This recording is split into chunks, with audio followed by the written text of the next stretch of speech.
நன்றி. Professor SP Arunachalam அவர்கள் சேவகன் அண்ணாமலை கல்லூரியில் முதல்வராக இருந்து ஓய்வு பெற்றவர். ஓய்வு பெற்ற பின்பும் கல்லூரி நிர்வாகத்தில் தன் பங்களிப்பை அளித்து வருகிறார்கள். அண்ணன் அவர்கள் ஒரு சிறந்த வணிகத்துறை பேராசிரியர். அண்ணன் அவர்கள் கோவை பிஎஸ்ஜி காலேஜில் பயின்றவர்கள். அவர்கள் இல்லத்தில் நலிவுற்ற மாணவ செல்வங்களுக்கு இலவசமாக பயிற்சி கொடுத்து வருகிறார்கள். பழனி பாத யாத்திரையில் பலருக்கு உறுதுணையாக இருந்து சேவைகள் செய்து வருகிற திரு எஸ்பி அருணாச்சலம் அண்ணனை சிறப்புரை வழங்க அன்போடு கேட்டுக்கொள்கிறேன். போற்றுதலுக்குரிய நீதி அரசர் ராஜகோபுரம் மேனா சொக்கலிங்கம் அவர்களே, எங்கள் மரியாதைக்குரிய கல்வி வள்ளல் குடும்பத்தை சார்ந்த எங்கள் கல்லூரி தலைவர் அண்ணன் லட்சுமணன் அவர்களே, இங்கு இந்த அறக்கட்டளை சிறப்பாக செயல்பட உதவிய நன்கொடையாளர்களே, வருகை புரிந்திருக்கக்கூடிய அருமை பெரியவர்களே, என்னுடன் வாழ்த்துறை வழங்க வந்திருக்கக்கூடிய நண்பர்களே, உங்கள் அனைவருக்கும் இனிய மாலை வணக்கம். இதுல எனக்கும் ஏஎன்எஸ்க்கும் என்ன தொடர்பு, எப்படி என்னைய இதில் அழைத்தார்கள் அப்படின்னா, இந்த அறக்கட்டளை துவங்குவதற்கு முன்னாலேயே ஒரு சமூக சிந்தனையோடு நம்முடைய இளைஞர்களுக்கு, நகரத்தார் இளைஞர்களுக்கு நம்மை பற்றியான ஒரு செய்திகள் தெரிய வேண்டும்.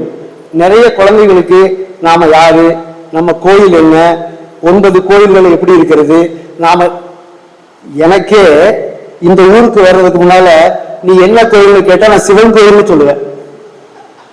ஏன்னா நான் கோயம்புத்தூர்லயே இருந்து கோயம்புத்தூர்லயே படிச்சு, இத்தனைக்கும் எங்க ஐயாட்ட இருந்து வளர்ந்தா கூட எனக்கு அது தெரியல.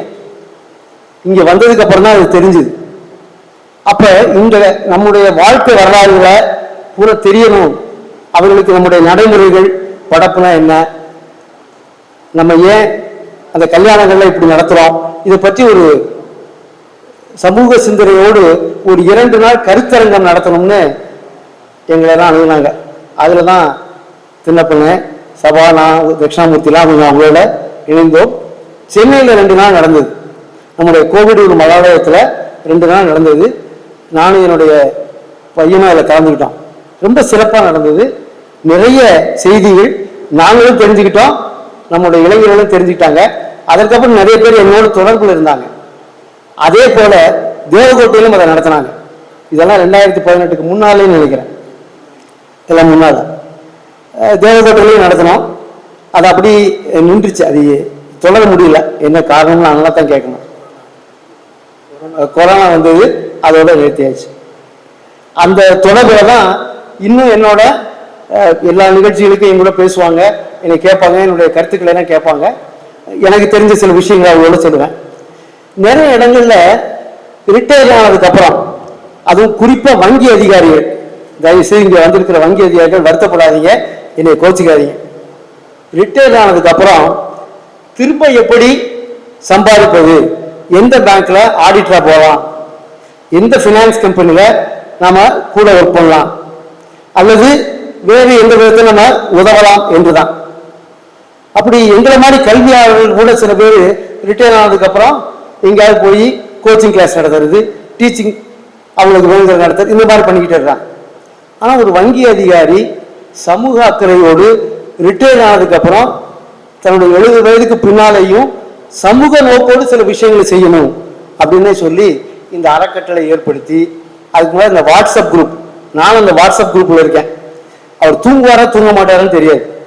யாராவது ஒருத்தன் 12 மணிக்கு ஒரு செய்தியை போட்டுவான், அந்த செய்தி ரெப்பிட்டிஷனா இருக்கும், உடனே போடுவாரு, இது ஏற்கனவே காலை 9 மணிக்கு வந்திருக்கிறது, எனவே இது நீக்கப்படுகிறது, இட் இஸ் டெலீட்டட் அப்படின்னு 12:01 போடுவார்.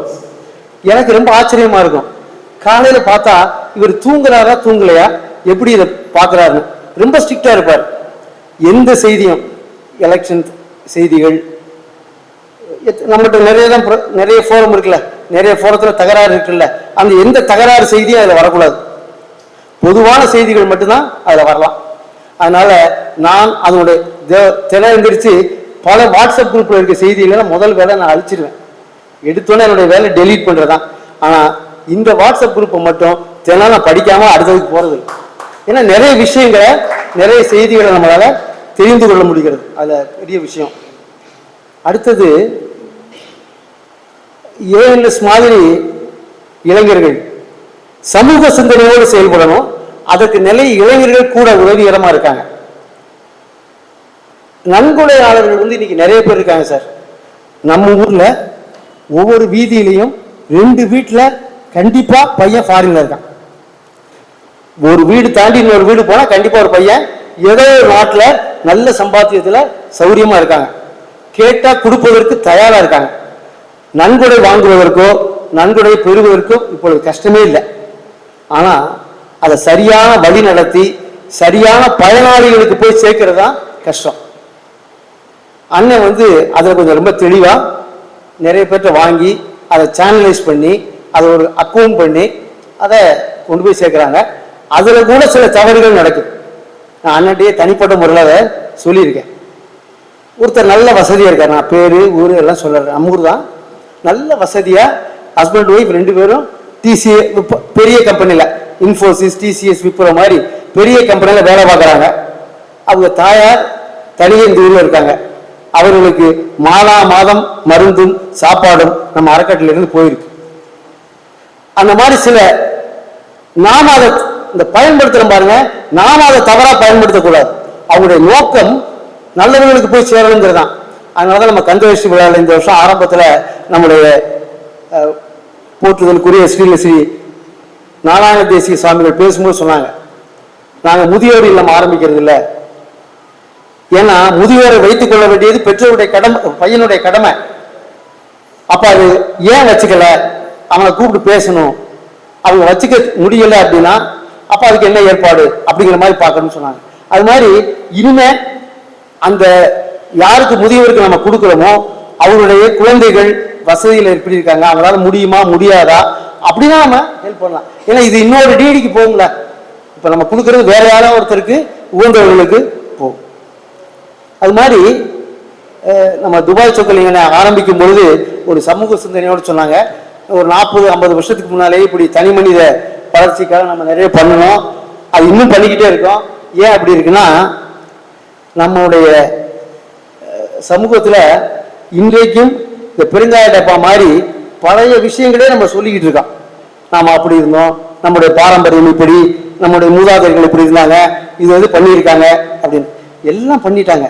நம்ம என்ன பண்ணோம், நம்ம என்ன செஞ்சோம் சார்? என்னால் அப்படி நான் ரிட்டையர் இதெல்லாம் பண்ண முடியாது. அவங்க இருக்கக்கூடிய தொழில அவர்களால் சில பேருக்கு செய்ய முடியும். இப்ப நான் கல்வித்துறையில் இருந்தேன். என்னுடைய கல்வி வள்ளல் அவர்கள் எங்க வள்ளலுடைய அண்ணன் வள்ளல், தமிழ் வள்ளல் மேனாவை எங்க அப்பச்சிக்கு வேலை வாங்கி கொடுத்தாங்க இந்தியன் ஓவர்சீஸ் பேங்க்ல. எனக்கு கல்வி வள்ளல் அவர்கள் வேலை கொடுத்தாங்க. இல்லைன்னா எங்க குடும்பமெல்லாம் இவ்வளவு முன்னேறி வந்திருக்கிறதுக்கான வாய்ப்புகள் ரொம்ப குறைவு. அப்ப அவங்க ஒரு சமுதாய நோக்கோடு நம்ம பகுதியில யாரு போய் கேட்டாலும், நீங்க பேங்க் மேனேஜர்ல இருந்து ரிட்டையரா இருக்க ரொம்ப பேரு நம்முடைய வள்ளலுடைய ரெக்கமெண்டேஷன்ல தான் வேலைக்கு போயிருப்பாங்க, வெளியே வந்திருப்பாங்க. ஐயோபில இருந்து வந்திருக்கிற நிறைய பேரு மேலா காலத்தில் இருந்தவங்க எல்லாம் அவங்க சொல்லி வந்திருப்பாங்க, வள்ளல் மேலா சொல்லி ஐயோபில சேர்த்திருப்பாங்க. அப்புறம் ராஜா வீட்டில் தெரிஞ்சவங்க எல்லாம் இந்தியன் பேங்க்ல சொல்லி வந்திருப்பாங்க. அப்படி நாம வந்தோம், நம்மளுக்கு வேலை கொடுத்தாங்க. நாம என்ன பண்ணோம்? இப்ப அவர்கள் எனக்கு படிப்பு கொடுத்தாங்க, நான் படிச்சேன், நான் வேலை பார்க்கறேன், சம்பாதிக்கிறேன். நான் என்ன பண்ணேன்? அதனாலதான் நான் என்ன நினைச்சேன்னா, எனக்கு தெரிஞ்சது ஒண்ணுதான். துபாய் சொக்கலிங்கன மாதிரி நான் லட்சக்கணக்கில் கொடுக்கறதுக்கான வாய்ப்பு இல்லை. எனக்கு வருமானமே அவ்வளவுதான். அதனால நான் கொடுக்க முடியாது ஓரளவுக்கு. அப்ப நான் என்ன பண்ணலாம்னு நினைச்சேன். எனக்கு தெரிஞ்சதெல்லாம் கல்விதான். என்னால அடுத்தவங்களுக்கு ஏதாவது சொல்லிக் கொடுக்க முடியும். அப்ப நான் என்ன பண்ணேன்னா, எங்க வீட்டில் முதல்ல வீட்டில் ஆரம்பிக்கல, ஸ்கூல்ல. அப்போ எனக்கு கொஞ்சம் நகரத்தார் ஸ்கூலோட தொடர்பு இருந்தது. அதை செத்தி என்கிட்ட சொல்லி ஸ்கூல்ல அதுலேயும் ஜமீன்தார் அவங்கள்ட்ட பர்மிஷன் வாங்கி ராமகிருஷ்ணா ஸ்கூல்லையும் தினம் சாயந்தரம் அங்கே இருக்க மாணவர்களுக்கு வகுப்பு எடுத்தோம். அந்த டீச்சர்கள் போனதுக்கு அப்புறம் அவங்களுக்கு ஆங்கிலம், ஹிந்தி இதெல்லாம் சொல்லிக் கொடுக்கறதுக்கு கல்லூரி மாணவர்களை கொஞ்சம் கூட வச்சுக்கிட்டு போய் நடத்தோம். அதுக்கப்புறம் அதுல கொஞ்சம் சில சிக்கல்கள்லாம் வந்தது. இவங்க ஸ்கூல் லீவ் விட்டா எங்க பையனுக்கு லீவ் ஒர்க் இருக்கும், எங்க பையனுக்கு லீவ் விட்டா ஸ்கூல் நடக்கும், கொஞ்சம் ப்ராப்ளம் இருந்தது. அப்ப என்னுடைய பையன் சொன்னா, இந்த charity should start from home அப்படின்னு சொல்லுவாங்க. எங்கேயுமே தர்மம் நம்ம வீட்டுல இருந்து ஆரம்பிக்கணும். அங்கே கொடுக்குறேன் இங்கே கொடுக்குறேன் இங்கே முதல்ல நம்ம வீட்டில் ஆரம்பிக்கணும். ஆனால் நம்ம வீடு கொஞ்சம் நல்ல வசதியாக தப்பா இருக்கு மேல, ஏன் நம்ம இங்கேயே ஒரு கல்விக்கூடம் ஆரம்பிச்சா என்ன அப்படின்னு சொன்னான். அது கூட எனக்கு சரியா தோணுச்சு. எங்க பகுதி சொக்கலிங்கு தெரியும், அந்த நகர தேவகோட்டையில நகரத்தாருடைய எண்டு, அதுக்கப்புறம் பூரா மற்ற பிரிவினர் தான் இருக்காங்க. அதனால இந்த பகுதியில் இப்போ ஏழை மாணவர்கள் இருக்காங்க. அதனால இங்க சாயந்தரம் ஒரு டியூஷன் சென்டர் ஆரம்பிக்கலாம் அப்படின்னு சொல்லிட்டு மாலை 5:30 மணியிலிருந்து 7:30 மணி வரைக்கும் 1வது 10வது வயது மாணவர்களுக்கு இலவசமாக பாடம் நடத்தணும். இதுக்கு எனக்கு ஒரு 10 பேர் உதவுனாங்க. அவங்களுக்குலாம் வந்து சம்பளம்லாம் கிடையாது. அவங்க போக்குவரத்துக்கு, ஸ்கூட்டருக்கு, பெட்ரோல் டீசலுக்கு மட்டும் ஒவ்வொருத்தருக்கு 2000 ரூபாய் மாதம் நடத்தணும். அடுத்தது இந்த காலை உணவு, நீங்க எந்த உணவை வேணாலும் நீங்க தவிர்க்கலாம், காலை உணவை தவிர்க்க கூடாது. தவிர்த்தீங்கன்னா உங்களுடைய உடல்நிலை பாதிக்கும், உங்களுடைய ஐக்கியம் குறைஞ்சிடும். குழந்தைங்களுக்கு நாங்கள் கல்லூரியில் இருந்தனால எனக்கு தெரியும், நிறைய பொம்பளை பிள்ளைங்க காலையில சாப்பிடாது. டப்பால 2 இட்லி வச்சுட்டு வரும், மத்தியானத்துக்குள்ளே இதுக்கு மயக்கம் போடும், பரிச்சை ஹாலில் உட்காந்தோன்னா பாதி மயக்கம் விழுது. இது மாதிரி நிறைய பார்த்துருக்கோம். அப்ப ஏன் நாம வந்து காலை உணவு, மதிய உணவுக்கு ஸ்கூல்ல கொடுக்குறாங்க, சத்துணவு கொடுக்குறாங்க. அதனால காலை உணவு கொடுத்தா என்னன்னு சொல்லிட்டு இந்த பகுதியில் இருக்கக்கூடிய 5 கிராமத்து பள்ளிகளுக்கு டெய்லி காலையில எல்லா பள்ளிகளுக்கும் காலை உணவு கொடுத்தோம். இப்ப அதை கவர்மெண்டே கொடுக்குறாங்க. இப்ப 5 வருஷமா, ஒரு 4 வருஷமா கவர்மெண்டே கொடுக்குறாங்க. நாங்க 5 ஸ்கூலுக்கு கொடுத்தோம். இந்த 2 விஷயங்களுக்கும் யார்கிட்டையும் பணம் வாங்குறதே இல்லை. நானும் என்னுடைய குழந்தைகள் மட்டும்தான் அதுக்கு செலவழிக்கலாம், வேற யார்கிட்டையும் வாங்குறதே இல்லை. ஏன்னா அப்படி கொடுப்பதற்கான வாய்ப்பை வள்ளல் எனக்கு வழங்கி இருக்கிறான். ஏன்னா அவங்கள்ட்ட இல்லைனாலும் எனக்கு இந்த எண்ணமெல்லாம் வந்தது, இந்த பழக்கம் வந்தது. அவங்கள்ட்ட நான் 40 வருஷமா அவங்களோட தொடர்புல இருக்கேன். அதனால அந்த பழக்கம் எனக்கு வந்தது. என்னுடைய குழந்தைகள் கொடுக்குறாங்க, இது பண்றோம். இந்த அண்ணன் சொன்ன மாதிரி இந்த செமினார் ஏன் நடத்தலைன்னா கொரோனா, அப்படி கொரோனா வந்ததுல இந்த டியூஷன் சென்டர் கொஞ்சம் பாதிச்சிருச்சு, அது முடியல. அப்புறம் எனக்கு கொஞ்சம் உடல்நிலை பாதிப்பு, அதனால அப்படியே அது இருந்தது. அப்புறம் இப்போ அதுக்கு பதிலாக வேற கல்லூரி மாணவர்களுக்கு ஒரு 10 பேருக்கு கம்ப்ளீட் ஃபீஸ். கம்ப்ளீட் ஃபீஸ்னா அவன் உள்ளுக்கு சேர்ந்தான்னா வெளியே போற வரைக்கும் அவன் எந்த பணமும் கட்ட வேண்டாம். அப்படி 10 பேரை தேர்ந்தெடுத்து நம்முடைய தலைவருடைய அனுமதியோடு வருஷம் 10 பேருக்கு, அதுவும் அறிவியல் மாணவர்களுக்கு மட்டும்தான்.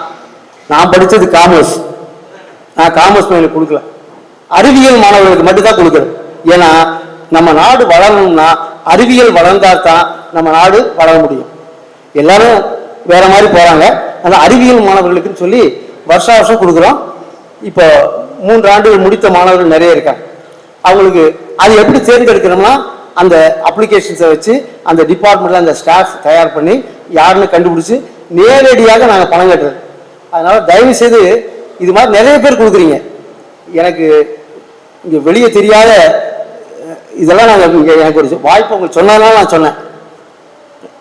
நிறைய பேர் பணம் கொடுக்குறாங்க பள்ளியில் படிக்கிறதுக்கு. தயவு செய்து பெற்றோரிடத்தில் கொடுக்காதீர்கள். அது சரியான முறையில் போய் சேருவதில்லை, அது வேற எங்கேயோ போயிடுது. பையனுக்கு பணம் கட்டுறீங்களா, நேர ஸ்கூல்ல கட்டுங்க, நேர காலேஜில் கட்டுங்க, அதுதான் அவனுக்கு சரியா இருக்கு. அதே மாதிரி திருமணத்துக்கு கொடுக்குறீங்களா, நேர நீங்க ஏதாவது பொருளா வாங்கி கொடுங்க, அதை அவங்களுடைய வேற ஏதாவது தேவைக்கு பயன்படுத்துங்க. இப்ப அண்ணன் கொடுக்கறது அதான், மருந்து கண்டிப்பா வேணும். பெரிய மருந்துகள்லாம் வாங்குறதுக்கான வாய்ப்பு நிறைய பேருக்கு இல்லை. அதே மாதிரி சாப்பாடு நிறைய பேருக்கு இல்லை. அதனால அது மாதிரி தேவை அறிந்து நம்ம கொடுக்கணும். அந்த பயன் யாரோ அவர்களை நேரடியாக பார்க்கணும். அடுத்தது இன்றைக்கு வர வர நம்ம பழைய பாரம்பரியம், நம்முடைய நினைவெல்லாம் குறைஞ்சிக்கிட்டே வருது. அதனால அந்த காலத்தில் பார்த்தீங்கன்னா நம்மளோட வேலை பார்க்குறவங்களுக்கு நம்முடைய பெரிய தொழிலதிபர்கள்லாம் நம்ம ஆட்களுக்கு நிறைய பேருக்கு வேலை கொடுத்தாங்க. ஏன் டிஐ சைக்கிள்ஸ் எடுத்துக்கிட்டிங்கன்னா எத்தனை பேர் செட்நாட் சிமெண்ட்னா எத்தனை பேர், ரயான்ஸ்னா எத்தனை பேர், நம்முடைய நிறைய பேர் இங்கே வேலை பார்த்தாங்க. அந்த தொழில் அதிபர்கள் நகரத்தார்களுக்கு வாய்ப்பு கொடுத்தாங்க. ஆனால் இப்போ நம்மள்கிட்ட இந்த நன்றி உணர்வு, இந்த லாயல்ட்டின்னு சொல்ல பாருங்க, அதெல்லாம் கொஞ்சம் கொஞ்சமாக குறைஞ்சிருச்சு. நீதி அரசர் அதை ஒத்துக்கிறாங்களா இல்லையான்னு தெரியல, வர வர அது கொஞ்சம் குறைஞ்சிருச்சு. அதனால இப்ப நம்ம மேல பெருமையா பேசிக்கலாம், ரொம்ப நகரத்தானா ரொம்ப நாணயமானவர், அவரை வேலைக்கு போட்டா ரொம்ப நாணயமா இருக்குன்னு. இப்ப அந்த நாணயமா கொஞ்சம் கொஞ்சமா குறைஞ்சிட்டு வருதுன்னு நடைமுறையில் நாங்க பாக்குறோம். அதனால நகரத்தாருக்கு வேலை கொடுக்கலாம் கொஞ்சம் அடுத்த பட்சமா யோசனையா இருக்காங்க. இந்த நன்றி உணர்வும் இந்த லாயல்ட்டியும் பழைய மாதிரி இருந்தா நம்ம சமூகம் இன்னும் வேகமாக வளர்வதற்கான வாய்ப்பு. அதனாலதான் அந்த காலத்துல திரைக்கடல் ஓடியும் திரவியும் தேடி பூராத்தையும் சமூகத்திற்கும் சமுதாயத்துக்கும் கொடுத்தாங்க, தன் வீட்டுக்கு வச்சுக்கல. நம்ம பேராசிரியர் திண்ணப்பன் சொன்ன போல நம்முடைய வருமானத்துல ஒரு பகுதி சிறு பகுதியாவது நம்ம சார்ந்து இருக்கிற நீ எங்கேயும் போக வேண்டாம். நாங்க டியூஷன் சொல்லி கொடுக்குற பையன்கிட்ட என்ன சொல்லணும்னா, நீ ஒண்ணுமே பண்ண வேண்டாம், திருப்பி எனக்கு எதுவுமே பண்ண வேண்டாம், நீ படிச்சு முடிச்சோன்ன உங்க வீட்டுக்கு பக்கத்துல இருக்க 5 பையனுக்கு பாடம் சொல்லி கொடு. அப்படி சொல்லி கொடுத்து, சார் நான் உங்கள்கிட்ட படித்தேன் சார், நான் இப்ப நல்லா இருக்கேன் சார், நான் சில பேருக்கு ஹெல்ப் பண்றேன் அப்படின்னு சொல்ற மாணவர்கள் நிறைய இருக்கிறாங்க. அதனால அந்த மாதிரி பயனாளிகளை நாம நேர சந்திச்சு இளைஞர்களுக்கு வேற மாதிரியான கொஞ்சம் சிந்திப்பு கூட நம்ம செய்யலாம். என்ன படிக்கணும் மறுபடியும் நம்ம செட்டிவிட் ஆச்சு கேட்கிற மாதிரி, தம்பி யூனிவர்சிட்டியில் இருக்காங்களா, விப்ரோவில் இருக்காங்களா, இந்த ஒரு 4 கம்பெனி மட்டும்தான் அவங்களுக்கு தெரியும். எத்தனையோ படிச்சு எத்தனையோ வாய்ப்புகள் இருக்கிறது. எனக்கு தெரிஞ்ச எங்க சம்பந்தி வீட்டில் மாடியில் கூடியிருக்க ஒரு அம்மா, அவங்க ரொம்ப கிராமத்தில் இருக்காங்க. அவங்க பேத்தி அவங்க அம்மா மளிகை கடையில் வேலை பார்க்குறாங்க. அந்த பொண்ணு சைபர் டெக்னாலஜி தான் படிப்பேன் அப்படின்னு சொல்லி சென்னையில் போய் தேடி ஒரு கல்லூரி எம்ஜிஆர் காலேஜ் யூனிவர்சிட்டியில அவங்க பாட்டி கொண்டு போய் சேர்த்து விட்டு வந்திருக்கு. அந்த விழிப்புணர்வு நம்முடைய மாணவர்களுக்கு நிறைய இல்லை. திரும்ப திரும்ப நம்ம என்ன படிக்கிறோம், பிஇ படிக்கிறோம், பிடெக் படிக்கிறோம், இல்லாட்டி பிகாம் படிக்கிறோம், இப்படிதான் போயிட்டு நிறைய வாய்ப்புகள் இருக்கிறது. அது என்னன்னா உங்களுக்கு நம்ம விழிப்புணர்வு கூட்டங்கள், இந்த ஏஎன்எஸ் மாதிரி இருக்க ஆட்கள் அவங்களுடைய அமைப்பிலிருந்து நடத்தினாங்கன்னா எங்களை மாதிரி ஆட்கள் யார் வேணாலும் வந்து அதை பத்தி நிறைய சொல்ல முடியும். அதே போல இந்த கூட்டத்திலே பாருங்க, ஆவரேஜ் வயசு இந்த வந்திருக்கிற ஆட்களுடைய ஆவரேஜ் வயசு என்னவா இருக்கும், ஒரு 60 இல்லை 60க்கு மேல இருக்கு. 60 இருக்கும் இல்லை, நான் 60க்கு மேல இருக்கு ஐயா. இளைஞர்கள் ரொம்ப கம்மி, வந்திருக்க 1-2 பேர் தான். நம்ம இளைஞர்களுக்கு இதை நம்முடைய செய்திகளை இந்த மாதிரி விஷயங்களை ஏன்னா கொடுக்கறதுக்கு அவனுக்கு சொல்லிட்டா போதும், இது மாதிரி பண்றோம் இப்படி பண்றோம் கொடுக்கலாம்னு சொன்னா அவன் கொடுத்துருவான். கொடுக்கறதுக்கு நிறைய இருக்காங்க, நிறைய சம்பாதிக்கிறாங்க. அதனால தயவு செய்து இந்த விழிப்புணர்வுகளை நாம ஏற்படுத்துவதற்காக கொஞ்சம் முயற்சி எடுக்கலாம். தனி மனித நம்ம கொடுக்கறது தனி மனிதர்களுக்கு கொடுக்கறது இருக்கலாம். சமுதாயத்தை மாற்றுவதற்கான விழிப்புணர்வை நம்மள மாதிரி ஆட்கள் தான் ஏற்படுத்த முடியும். அதை கொஞ்சம் கொண்டு வருவதற்கு நாம முயற்சிகள் எடுக்க வேண்டும் என்று சொல்லி இந்த வாய்ப்பை வழங்கிய ஏஎன்எஸ்க்கு பாராட்டினா மட்டும் பத்தாது, தெய்வானாட்சிக்கும் பாராட்டணும். ஏன்னா ஏஎன்எஸ் செய்வதற்கு எந்த விதமான இடைஞ்சலும் இல்லாம கூடவே இருந்து பல நேரங்களில் என் போனை அவங்களே எடுத்திருக்காங்க. எடுத்து நான் சொல்ற செய்தியெல்லாம் அவங்க கேட்டு சொல்லுவாங்க. ஏன்னா வீட்டில் இருக்கிற ஆட்கள் இதுக்கு பிற்பாதி ஒத்துக்கிட்டா தான் நம்ம நடத்த முடியும், இல்லாட்டி ரொம்ப சிரமம். அப்படி தெய்வானாட்சி அவர்களுக்கும் நம்முடைய பாராட்டுகளையும் வாழ்த்துக்களையும் தெரிவித்து நம்மளால முடிந்த உதவிகளை பணத்தால தான் பண்ணணும்னு அவசியம் இல்லை, உடலாலும் பண்ணலாம், அறிவாலும் பண்ணலாம். நம்மளால எது முடியுமோ அதை நம்ம செய்ய முடியும். அதை செய்வதற்கு நாம் அனைவரும் ஒத்துழைப்போம், ஒன்று கொடுப்போம் என்று கூறி விடைபெறுகிறேன். நன்றி, வணக்கம். Sorry for the interruption. அண்ணன் ஏஎல் சிதம்பரம் அவர்களுக்கு ஜட்ஜ் ஐயா வந்து கௌரவிப்பாங்க.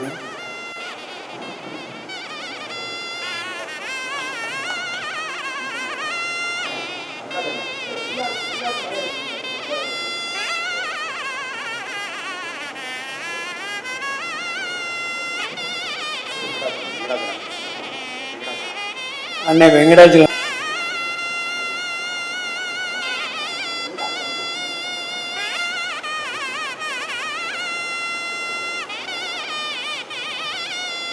காலை எண்ணெய் வாங்க.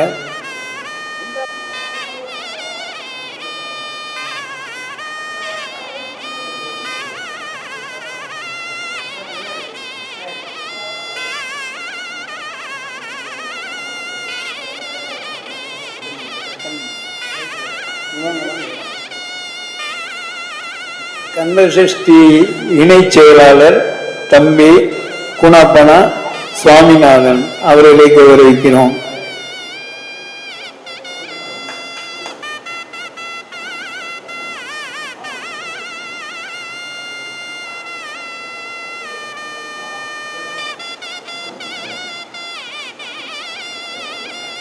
கதிரேசன் பையன் வாங்க.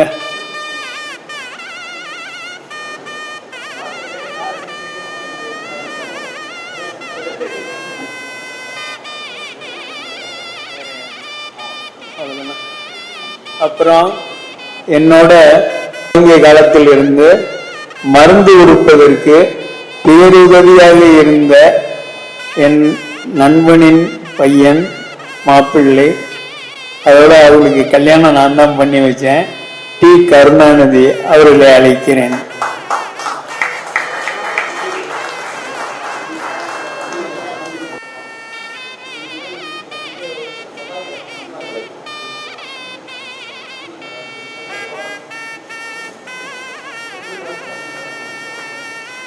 தம்பி சண்முகம் வாங்க.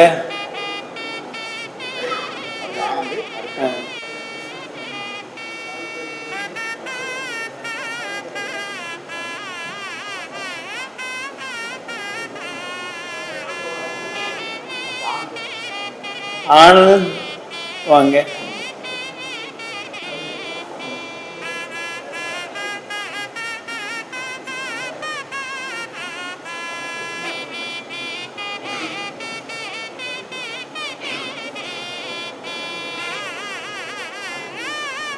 இப்ப மருந்து கொடுக்கிறது தம்பி பழனிசாமி.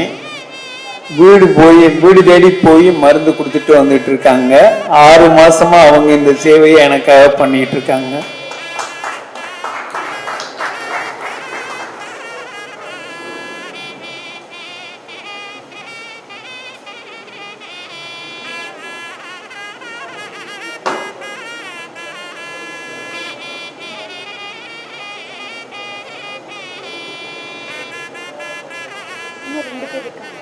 சேவகன் அண்ணாமலை கல்லூரியின் தலைவர், மலேசிய நாட்டில் நமது ANS அண்ணனின் சிறுவயது நண்பர் திரு AN லட்சுமணன் அண்ணன் அவர்களை வாழ்த்துரை வழங்க அன்போடு அழைக்கிறேன். இனிமையான மாலை வணக்கங்கள். இந்த பாராட்டு விழாவுக்கு தலைமையேற்றிருக்கக்கூடிய மாண்புமிகு நீதி அரசர் ராஜகோபுரம் திரு சொக்கலிங்க ஐயா அவர்களே, மற்றும் இந்த பாராட்டு விழாவிலே கலந்து கொள்ள வருகின்றிருக்கக்கூடிய நண்பர்களே, உங்கள் அனைவருக்கும் எனது இனிமையான மாலை வணக்கங்களை தெரிவித்துக் கொள்கிறேன். இப்போ எல்லாரும் இங்கே பேசினவங்க எல்லாருமே ANS இந்த அக்ஷய பாத்திர ட்ரஸ்ட் மூலமாக என்னென்ன நல்ல காரியங்கள் பண்ணி கொண்டிருக்கிறார்கள் என்பதை விவரமாக எடுத்து சொல்லி இருக்கிறார்கள். திருப்பி அதே சொல்லணுமான்னு நான் நினைக்கிறேன். அதாவது இன்னைக்கு பணம் கொடுப்பதற்கு நிறைய பேர் இருக்காங்க, ஆனால் அதை வழிபடுத்தி செயல்படுத்துவதற்கு தான் ஆள் இல்லை. இன்னைக்கு யாரை கேட்டாலும் பணம் கொடுக்குறாங்க. நல்ல காரியம்னு சொல்லிட்டா உடனே நிறைய பணம் கொடுக்குறாங்க. அதை சரியான முறையிலே செலவு செய்வதற்கு சரியான ஆள் கிடைத்தால் நல்ல காரியங்கள் வெகு விரைவாக மிகவும் சிறப்பாக நடைபெறும் என்பது நிச்சயம். அந்த வகையில் திரு ANS அவர்கள் எங்களுடைய குடும்ப நண்பர் அவர். அதாவது எங்களுடைய கைராசிக்கார பெரிய பச்சி பஞ்சரந்தன் செட்டியார் அவர்களுக்கு நெருங்கிய உறவினர். அந்த வகையில் எனக்கும் அவர்கள் உறவினர். நான் 1958 மலேசிய நாட்டுக்கு சென்று வருவது வழக்கம். அப்போ நான் ஒவ்வொரு தடவையும் போகும்போது ANS அவருடைய தந்தையார் திரு அண்ணாமலை அவர்கள், அவர் ஆடிட்டர் ஆஃபீஸில் அக்கௌண்டண்ட்டாக வேலை செஞ்சாங்க.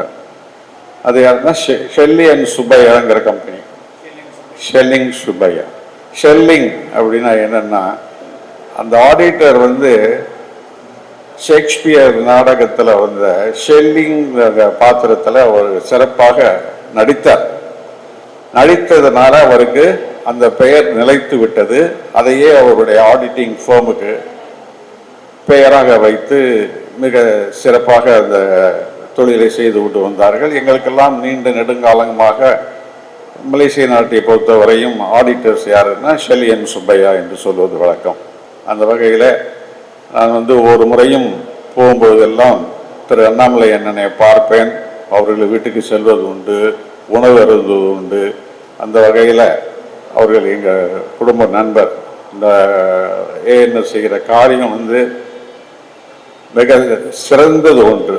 அவருக்கு எடுத்துக்காட்டு என்னன்னா, ஒரு 6-7 மாதம் இருக்கும் நம்ம விஷுவல் கம்யூனிகேஷன் ஒரு ப்ரோக்ராம் வந்து 5 நாளில், அதாவது அது கோவிலூர் மடாலயம் தன்னுடைய ஏற்பாட்டில் அந்த நிகழ்ச்சி ஏற்பாடு செய்யப்பட்டிருந்தது. அதற்கு வந்து நம்ம ஜஸ்டிஸ் ஐயா அவர்கள் வந்து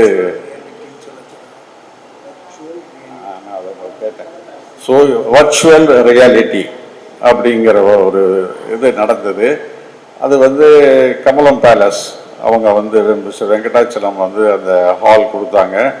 அது ஜட்ஜு தான் அதுக்கு ஏற்பாடு பண்ணி அதை சிறப்பாக நடத்த வேண்டும் என்று சொல்லி அலைபேசியில் என்னை அழைத்தார்கள். அழைத்து இந்த மாதிரி தேவகோட்டையில் முதியோர் இல்லம் இருக்கிறதா என்று கேட்டார்கள். நான் சொன்னேன், முதியோர் இல்லம்னு ஒன்று கிடையாது, அப்படி இருப்பதாக எனக்கு தெரியவில்லை அப்படின்னு சொல்லி எனக்கு உடனே ஞாபகத்துக்கு வந்தது ஏஎன்எஸ் அவர்கள். ஏன்னா ஏஎன்எஸ் தான் இப்போ வந்து எல்லா முதியோர்களுக்கும் உணவு ஏற்பாடு செய்து மருந்து மாத்திரைகள் கொடுத்து கல்வி உதவி, திருமண உதவி, எல்லா விஷயங்களையும் மிகச் சிறப்பாக செய்து கொண்டு வருகிற காரணத்தினால் அவர்கள் நினைவு எனக்கு வந்தது. நான் ஜஸ்டிஸ் அவர்கள் சொன்னேன், இந்த மாதிரி ஏஎன் சோமசுந்தரம்னு இருக்காங்க, நீங்கள் அவங்கள தொடர்பு கொண்டால் அந்த காரியம் சிறப்பாக நடத்த முடியும் என்று நான் அவரிடம் சொன்னேன். அவங்க உடனே என்ன சொன்னாங்க, இல்லைன்னா நீங்கள் பொறுப்பெடுத்து அதை நடத்த தேவையில்லைன்னு சொன்னாங்க. அது வந்து ஜட்ஜு சொல்கிறதுனால நான் வந்து ஏஎன்எஸ் தொடர்பு கொண்டு அந்த நிகழ்ச்சிக்கு ஏற்பாடு செய்து 100 முதியவர்கள் அதை பார்ப்பதற்கு வேண்டிய ஏற்பாடுகளை எல்லாம் மிகச்சிறப்பாக திரு ஏஎன்எஸ் அவர்கள் செய்து கொடுத்தார்கள். அந்த வகையில் அவர்களுக்கு பாராட்டுதலை தெரிவித்துக் கொள்கிறேன். அந்த ஒரு visual communication students from Koilur காலேஜிலிருந்து அவங்க அதை நடத்தி கொடுத்தாங்க. ஒரு முதியவருக்கும் பார்ப்பதற்கு 150 ரூபாய் கட்டணம் வசூலிக்கப்பட்டது. அந்த 100 பேருக்குள்ள 15,000 ரூபாயை ஜஸ்டிஸ் அவர்கள் தான் கொடுத்தார்கள். அந்த மாதிரி தேவகோட்டை மட்டுமல்ல, சுற்றுப்புறங்களில் நம்ம நகரத்தார் இருக்கிற ஊர்களில் எல்லாம் எல்லா இடத்துலையும் அதை காமிச்சிக்கிட்டு வர்றாங்க. நாங்களும் கடைசியாக எங்கள் டீமில் எல்லாருமே நாங்கள் அதை பார்த்தோம். அதாவது பெனாரஸில், காசியில் வந்து நம்ம பார்க்க முடியாத இடங்கள் கிட்டத்தட்ட 8-10 இடங்கள் அந்த விஷுவல் ஷோவில் நம்ம நேரடியாக பார்க்குற மாதிரி ஏற்பாடு பண்ணியிருந்தார்கள். நம்ம காசியில் விஸ்வேஸ்வரருக்கு போகிறோம், விசாலாட்சிக்கு போகிறோம், வைரவருக்கு போகிறோம், சில முக்கியமான இடங்களை மட்டும் பார்த்து விட்டு வந்து விடுகிறோம். நமது பார்க்காத இடங்கள் நிறைய இருக்கின்றன. அதை எல்லாம் அந்த விஷுவல் ஷோவில் நாங்கள் நன்றாக பார்த்தோம். அந்த வகையில் ஜஸ்டிஸ் அவர்கள் அந்த சிறந்த ஏற்பாட்டை செய்து கொடுத்தார்கள். எதுக்கு சொல்கிறேன் என்றால், திரு ஏஎன்எஸ் அவருடைய இன்வால்மெண்ட், அதாவது எந்த காரியத்தை எடுத்தாலும் அதை சிறப்புடன் நடத்த வேண்டும் என்ற ஒரு எய்மோடு அது செய்கிறதுனால அந்த நிகழ்ச்சி மிக சிறப்பாக நடைபெற்றது. காலையில் 8 மணிக்கு ஆரம்பித்தோம், இரவு சாயந்தரம் 6 மணி 7 மணி 8 மணி வரையும் அந்த ஷோ போயிட்டு இருந்தது. அதுக்கு எல்லாருமே உதவி செஞ்சாருங்க. அதனால் இந்த நேரத்தில் அவர்களுக்கும் இந்த வாழ்த்துக்களை தெரிவித்து என்னுடைய சிறிய நன்கொடையாக ஏஎன்எஸ் அவர்களிடம் இந்த காசோலை அளிப்பதிலே நான் மிகவும் மகிழ்ச்சி அடைகிறேன். ஜஸ்டிஸ் அவர்கள் இதை வழங்கும்படி கேட்டுக்கொள்கிறேன்.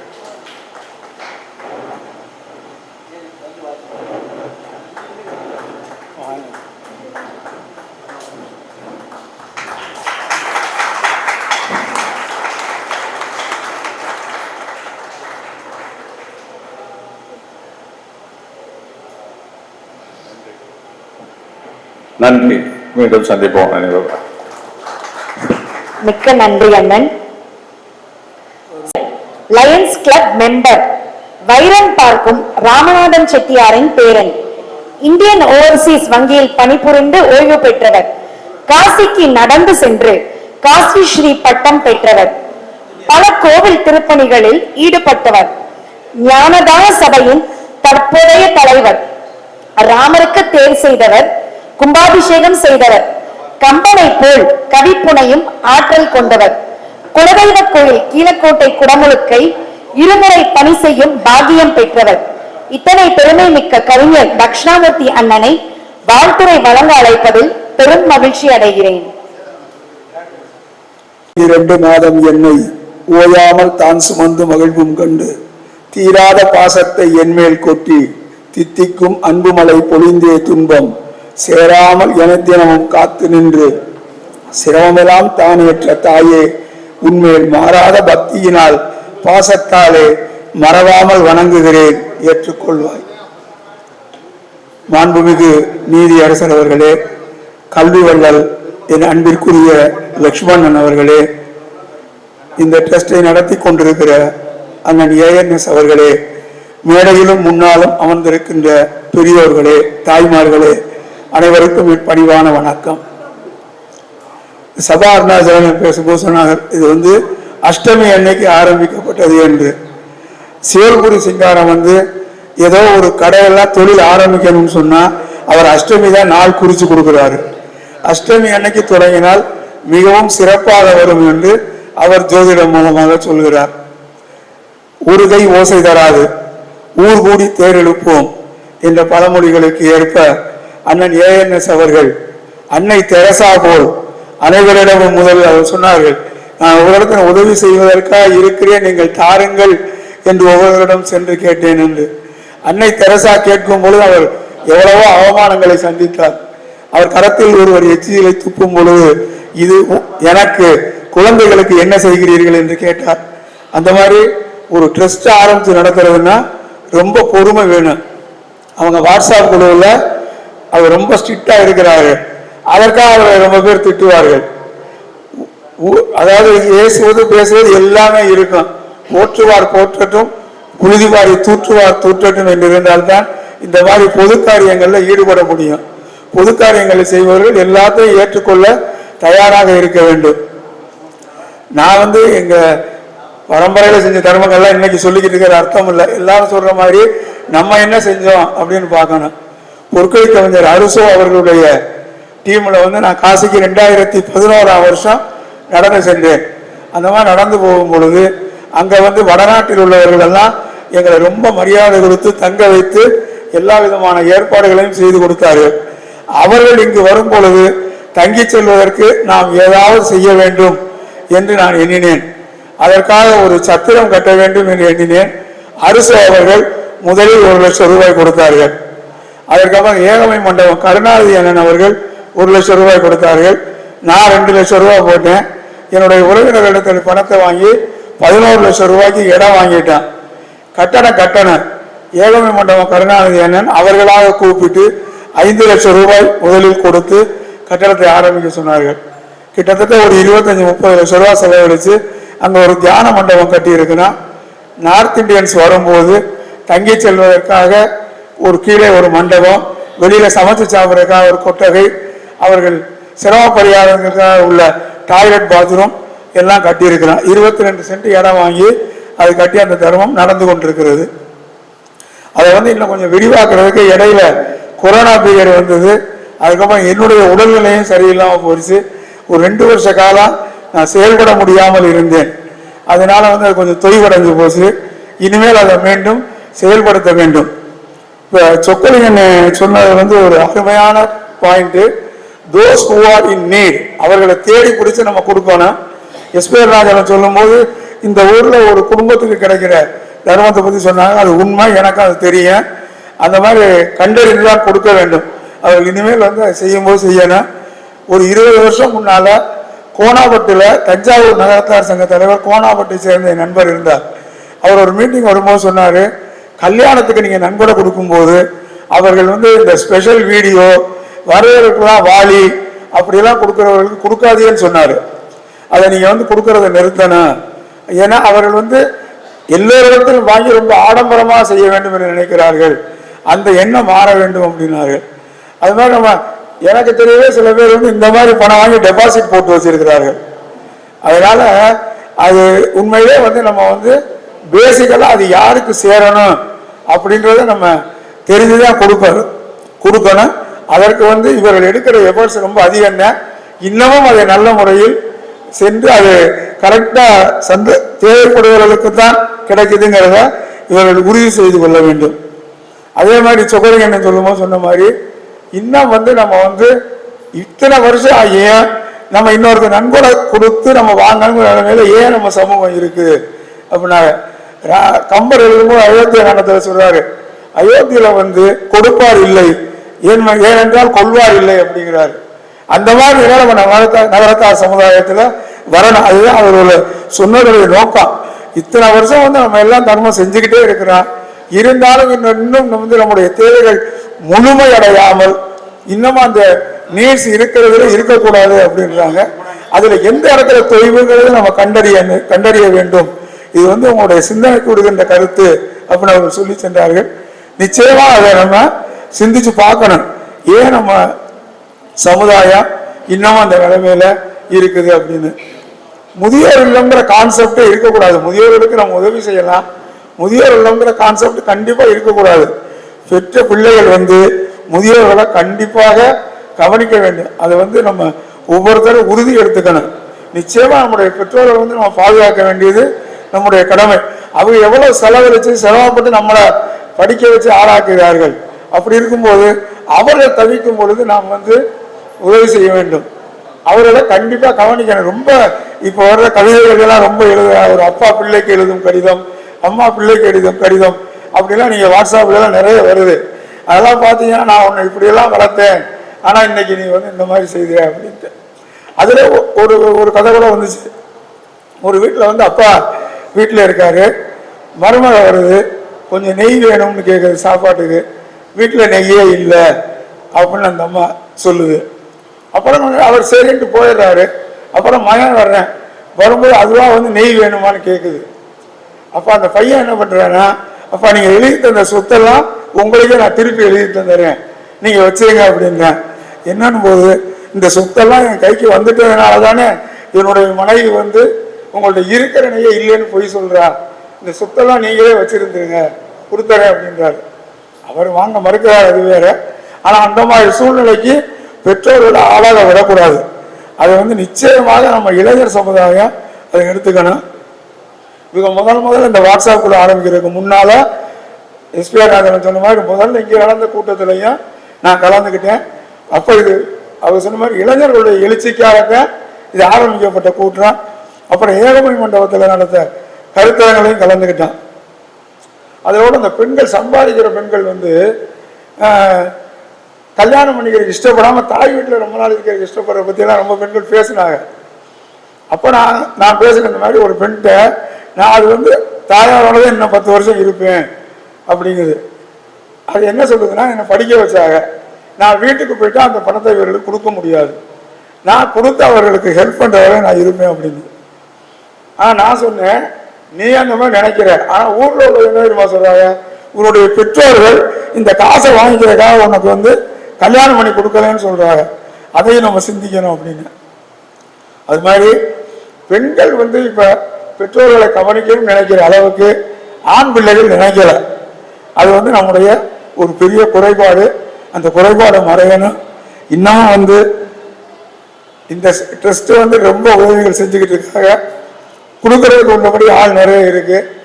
நம்ம வந்து பெனிஃபிஷரிஸை கண்டறிகிற மாதிரி நண்பர்களையும் நம்ம கந்தேஸ்வராவில் இருக்கும்போது ஒருத்தர் வந்தாங்க, நீங்க எங்கள்கிட்ட எல்லாம் வந்து பணம் கேட்க மாட்டீங்களான்னு கேட்டாங்க.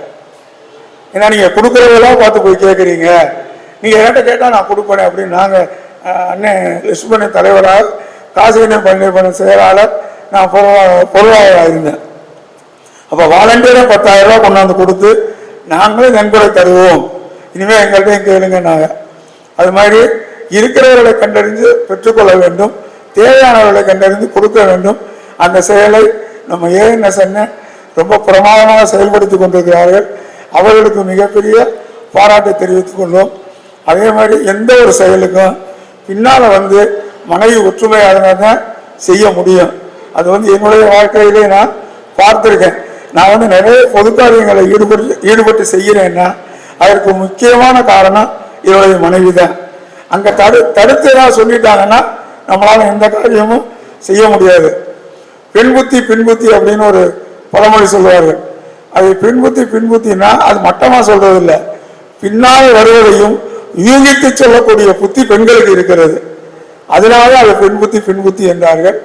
அதனால அந்த பெண்களும் ஒத்துழைப்பதனால்தான் நாம முன்னேற முடிகிறது. இந்த ட்ரஸ்ட் மென்மேலும் வளர இறைவன் அருள் புரிய வேண்டும் என்று பிரார்த்தித்து இந்த வாய்ப்புக்கு நன்றி கூறி விடைபெறுகிறேன். நன்றி. நன்றி அண்ணன். ஒரு இந்த வருஷம் நடந்த விழாவில் அறிவித்தார்கள். இப்போ நம்ம கோட்டையம்மன் அட்சய பாத்திர ட்ரஸ்டுக்கு 1 லட்சம் கொடுப்பதாக அறிவித்திருக்கிறார். நன்றி. அனைவரும் சார்பாக அண்ணனுக்கு நன்றிகள். ஸ்ரீ சேவகன் அண்ணாமலை அவங்க தலைவருக்கும் மிக்க நன்றி. எல்லாருக்கும் நன்றி. The first credit goes to maybe என்னுடைய அப்படி வந்துடும். First credit goes to IOB Muralidharan, என்னோட தந்தை. இன்னைக்கு இவ்வளவு தூரம் ஐ திங்க் கம்பெனி நல்லா வளர்ந்துருக்கு அப்படின்னா காலையிலேருந்து நைட்டு வரைக்கும் அட்லீஸ்ட் ஓகே அப்பா இருக்கிறப்ப ஒரே ஒரு விஷயம் தான் சொன்னாங்க, தம்பி நான் ஸ்டார்ட் பண்ணிட்டு இருக்கேன், இது நீ அட்லீஸ்ட் 1000 மடங்கு செய்யணும், அட்லீஸ்ட் ஐ திங்க் இப்போ ஒரு 20 மடங்கு செய்கிறேன்னு நினைக்கிறேன். என்னோட டிராவல் பண்றவங்க லாஸ்ட் 6 இயர்ஸ் பிஸ்னஸ்ல இது வரைக்கும் 36 பேரை ஃபர்ஸ்ட் டைம் ஃபாரின் ட்ரிப் கூட்டிட்டு போயிருக்கேங்கிறத இது எங்க அப்பாவுக்கு நான் சமர்ப்பணம் பண்றேன். நீ உருவாக்க வேண்டியது ஒண்ணுதான், நீ மட்டும் வளரணுங்கிறது இம்பார்ட்டன்ட் கிடையாது, உன்னோட சேர்ந்தவங்களை வளரணும்ட்டு கம்பெனி ஆரம்பிச்சு 6 வருஷம் 10 மாசம் 9 நாள்ல 36 பேர். என்னோட இலக்கு வெகு விரைவில் 100 பேரை ஃபாரின் ட்ரிப் கூட்டு போனோம். இது வரைக்கும் அச்சீவ் பண்ணது 36. All credit goes to my father father father my guru mister PC Venkatachalam. ஒரு கரியை எப்படி உருவாக்கணும், அதை டைமண்ட் ஆக்கணும், ப்ளூ ஜாகர் ஆக்கணுங்கிறது அவர் தான் என்னை ஐடென்டிஃபை பண்ணாரு 19 வருஷத்துக்கு முன்னாடி. அதுக்கப்புறம் என்னோட வைஃப் அண்ட் இது இல்லாம எல்லாத்தையும் விட எங்க அம்மா உண்ணாமலை முரளிதரன், மிக்க நன்றி. தேங்க்யூ. நன்றி அண்ணன். முன்னவரான நீதியரசர் திரு மே சொக்கலிங்கம் ஐயாவை தலைமை உரை வழங்க அன்போடு அழைக்கிறேன். மன்னிய மூவேந்தர்தம் மடிவளர்ந்த மகளே, தேனார்ந்த தீம் சூனைசார் திருமாலின் குன்றம் தென்குமரி ஆழினில் செங்கோல் செல்வியை காணார்ந்த தேனே கற்கண்ணே தாயே தமிழே என் கண்ணே என் பொற்பாதம் பணிகின்றேன். மாடகூடங்கள் மல்கிய நாடு, மங்கள வாசனை மணக்கும் நன்னாடு, ஆடல் அரங்குகள் அலையும் நாடு, அஞ்சும் சீரடி அணங்குகள் நாடு, காஞ்சும் தமிழ் இசையை பொங்கிடும் நாடு, காஞ்சும் தமிழ் இசையை பொங்கிடும் நாடு, மாநாடு எங்கள் செட்டி நாடு, மாநாடு எங்கள் செட்டி நாடு. செட்டி நாட்டில் தர்மமும் சீலமும் கல்வியும் நீதியும் ஒன்றாக காலங்காலமாக புகழ்பாடி வரும் தேவகோட்டை மாநகரில் அருள்மிகு கோட்டையம்மன் அக்ஷயபாத்திரம் அறக்கட்டளை தன்னுடைய வளர்ச்சிக்கு பொருளுதவி செய்தவர்கள், நன்கொடை வழங்கியவர்கள் ஆகிய அனைவருக்கும் ஒரு பாராட்டு விழா என பதிவு செய்து அதில் அனுபவத்தில் சிறியவன் என்னை ஒரு பொருட்டாக கருதி தலைமை என பதிவு செய்தமைக்கு என்னுடைய மரியாதைக்குரிய நாணயம் நாணயம் நாணயம் நானே என்று சொல்லுகின்ற சோமசுந்தரம் செட்டியார் அவர்களுக்கும், அதற்கு நான் இங்கு கலந்துவதற்கு வழியாக இருந்த என் மரியாதைக்குரிய என் லட்சுமணன் செட்டியார் அவர்களுக்கும் முதலில் என்னுடைய நன்றியை பதிவு செய்கிறேன்.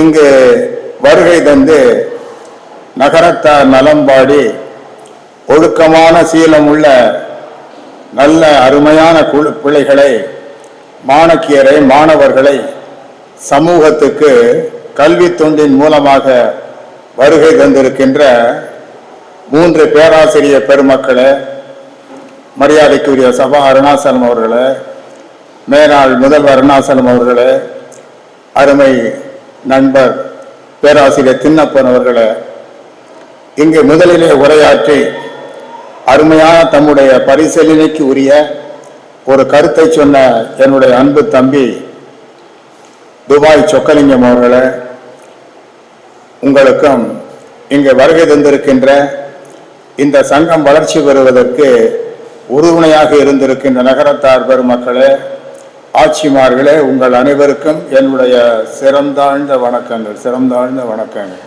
இந்த விழாவில் நான் கலந்து கொள்வதற்கு எனக்கு அருமை பெரியவர் சோமசுந்தரம் செட்டியார் அவர்களை சில மாதங்களாகத்தான் தெரியும். கோவிலூர் ஆதீனத்தில் வர்ச்சுவல் ரியாலிட்டி என்று ஒரு நிகழ்வை கோவிலூர் ஆதீனம் துவக்கினார்கள். அதனுடைய ஜெஸ்ட் என்னவென்றால், காசியில் வாரணாசியில் கோவிலில் நடக்கின்ற அபிஷேகம், அங்கே இருக்கின்ற முக்கியமான விஷயங்கள் எல்லாத்தையும் ஒன்றாக தொகுத்து, சாதாரணமாக காசியில் அதை ஷூட் பண்ணுவதற்கு அலோவ் பண்ண மாட்டார்கள்.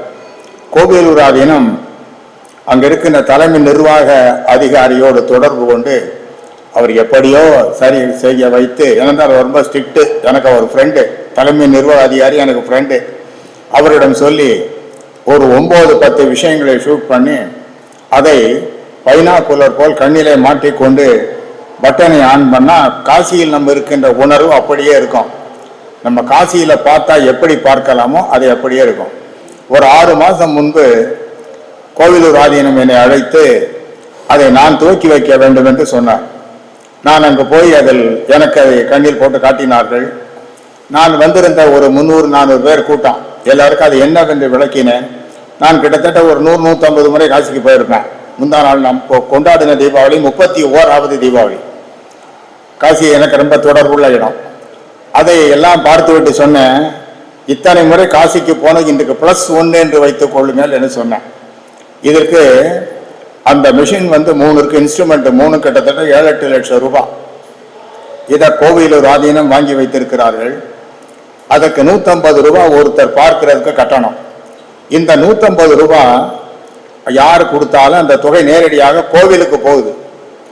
அந்த தொகை கோவிலூர் ஆதீனத்துக்கு செயல காசியில் இருக்க கோயிலுக்கு போகுது. அப்படியே அந்த தொகை அங்கே போகுது. இதை என்னிடம் தெரிவித்த போது நான் மேடையில் சொன்னேன், செட்டிநாட்டில் இருக்கின்ற வயதானவர்கள் இருக்கின்ற, உடல்நிலை சரியில்லாமல் இருக்கின்ற முதியோர்கள் இருக்கின்ற இல்லங்களுக்கு நான் அந்த தொகையை முழுமையாக செலுத்துகிறேன், முதியோர்கள் இல்லத்துக்கு அப்படியே காட்டலாம் அப்படின்னு மேடையில் ஒரு வார்த்தை சொன்னேன். நகரத்தாருக்கு முக்கியம் சொல் தான் முக்கியம், முதல்ல அதான் முக்கியம். அங்கே கொடுத்த உறுதி.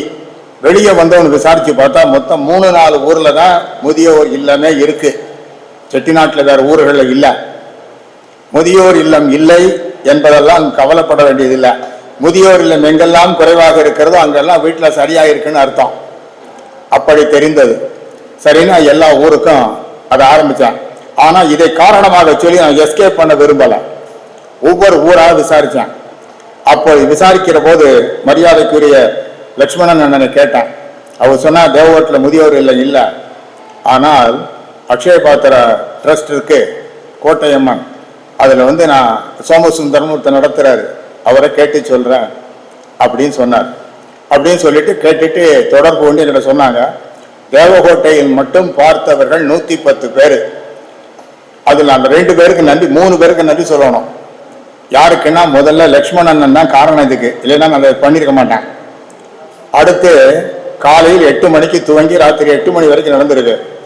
எனக்கு தெரிஞ்சிட்டு தேவகோட்டில் ஒரு 10-20 பேர் என்கிட்ட என்ன சொன்னாங்கன்னா, லட்சுமணன் செட்டியார் எந்த ஃபங்க்ஷனுக்கு வந்தாலும் 1/2 மணி நேரம் 1 மணிக்கு தாக்கு பிடிக்காது எந்திரிச்சு போயிடுவாரு.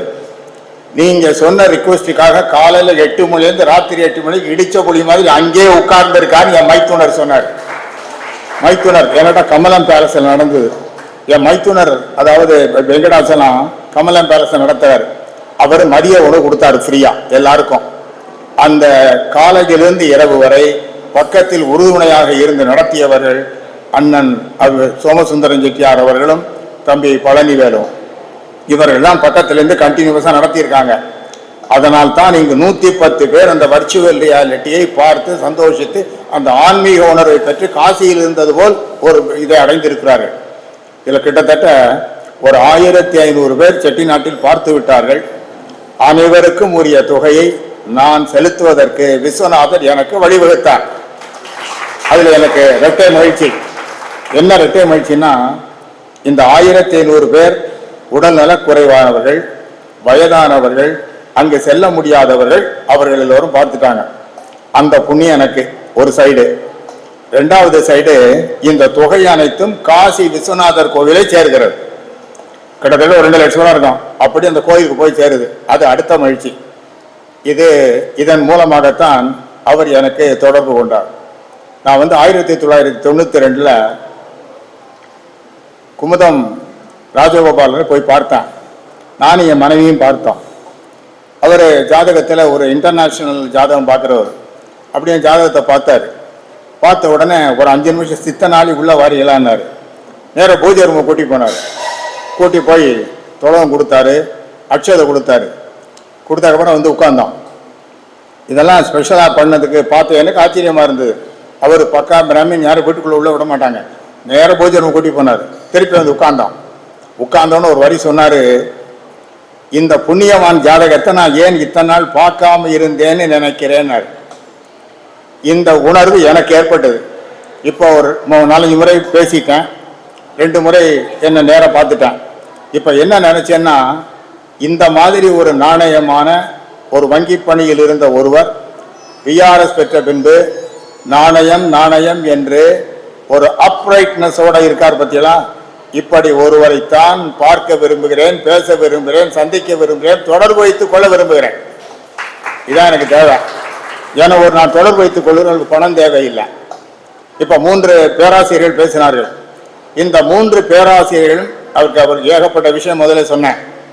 அவர்கள் கல்வியால் உயர்ந்தவர்கள் மட்டுமல்ல, ஒழுக்கமான மாணவர்களை சமுதாயத்துக்கு அனுப்பிய ஒரு அருமையான சேவையை செய்தவர்கள். அவர்களை நான் மதிக்கிறேன். அதான் வேணும். அதே போல் அன்பு தம்பி துபாய் சொக்கலிங்கம் அவர் செய்த தர்மம் இவ்வளவுதான் வெளியே தெரியும்.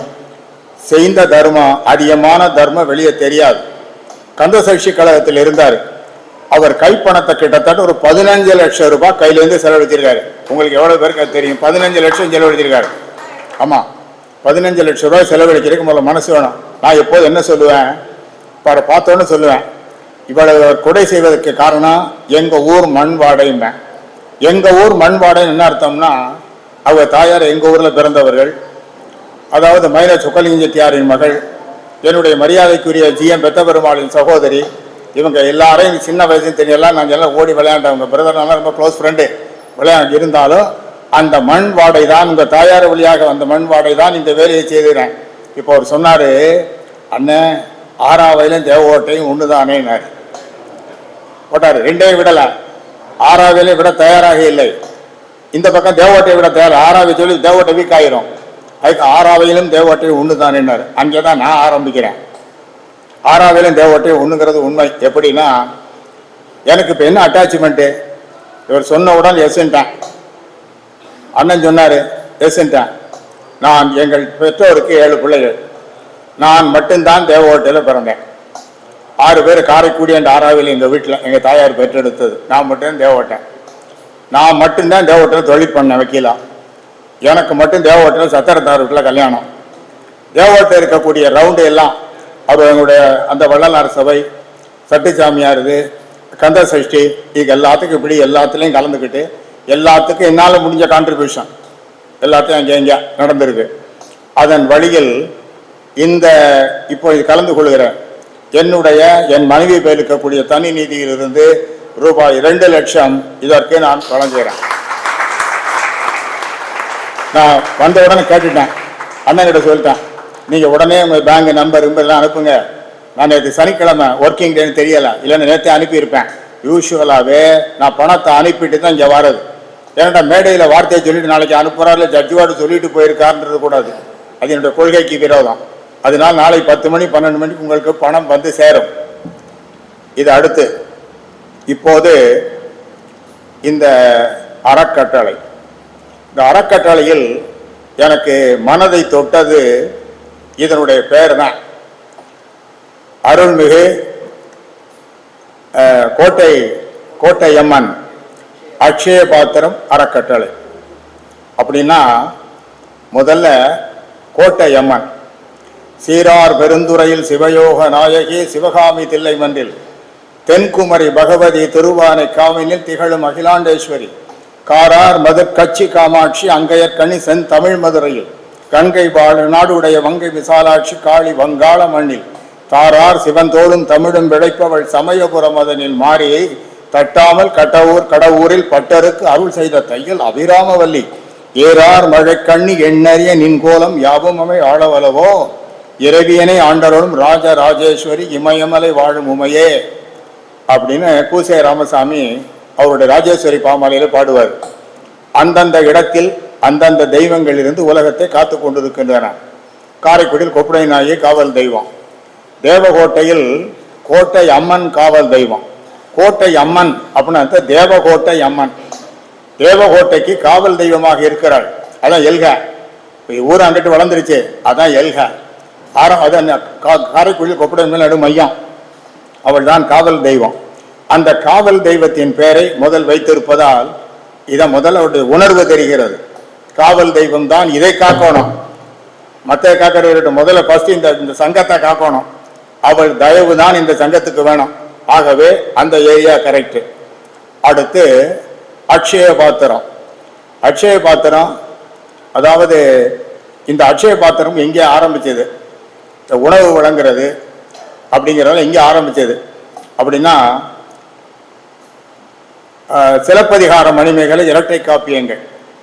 இதுல மணிமேகலையினுடைய அதனுடைய கதாநாயகி மணிமேகலை கோவலன் மாதவியோடு கொண்ட தொடர்பால் பிறந்தவள். இவளை சோழ மன்னன் காதலிக்கிறான், சோழ மன்னனுடைய மகன் காதலிக்கிறான். அது ஒருதலை காதல். அதற்கு அவள் இடம் கொடுக்கல. அவன் விரட்டி கொண்டே போறான், அவன் தப்பிச்சுக்கிட்டே வரான். ஒரு ஸ்டேஜ் வர்ற போது சோழ மன்னனின் மகன் இளவரசன் இயற்கையை எதுகிறான். சோழ மன்னன் நினைச்சான், அப்ப இவளை தான் காதலிச்சான், இவதான் க்ளோஸ் பண்ணிட்டா ஏதோ வேலை பார்த்து அப்படின்னு சொல்லி இவளை பிடிச்சி இவளை அரெஸ்ட் பண்ணிட்டான். அப்ப மணிமேகலையை காவல் வைக்கிறார்கள். அப்படி வைக்கிற போது பின்னாடி புலன் விசாரணை நடக்கிறது. அதில் இவளுக்கு சம்பந்தம் இல்லை என்பதை சோழ மன்னன் உணர்கிறான், தெரிந்து கொள்கிறான். இவள்கிட்ட போய் மன்னிப்பு கேட்கிறான். மன்னிப்பு கேட்டு, தாயே தெரியாமல் நடந்து விட்டது, நான் தவறாக கருதி விட்டேன், நீ எனக்கு என்ன தண்டனை கொடுத்தாலும் பெற்றுக்கொள்கிறேன் என்கிறான் சோழ மன்னன். அப்ப அவ என்ன தண்டனை கொடுத்தா தெரியுமா, உன் நாட்டிலே எங்கெல்லாம் சிறைச்சாலை இருக்கிறதோ அந்த சிறைச்சாலையுமே உணவு கூடமாக மாற்று அப்படின்னு கொடுத்தா. அவதான் கொடுத்த தண்டனை. இது ஆரம்பம். அதுக்கப்புறம் மணிபல்லவ தீவு அந்த தெய்வம் வந்தது. உனக்கு என்ன வேணும்னு கேட்டது. இவன் சொன்னா, எனக்கு அக்ஷய பாத்திரம் வேணும்னா.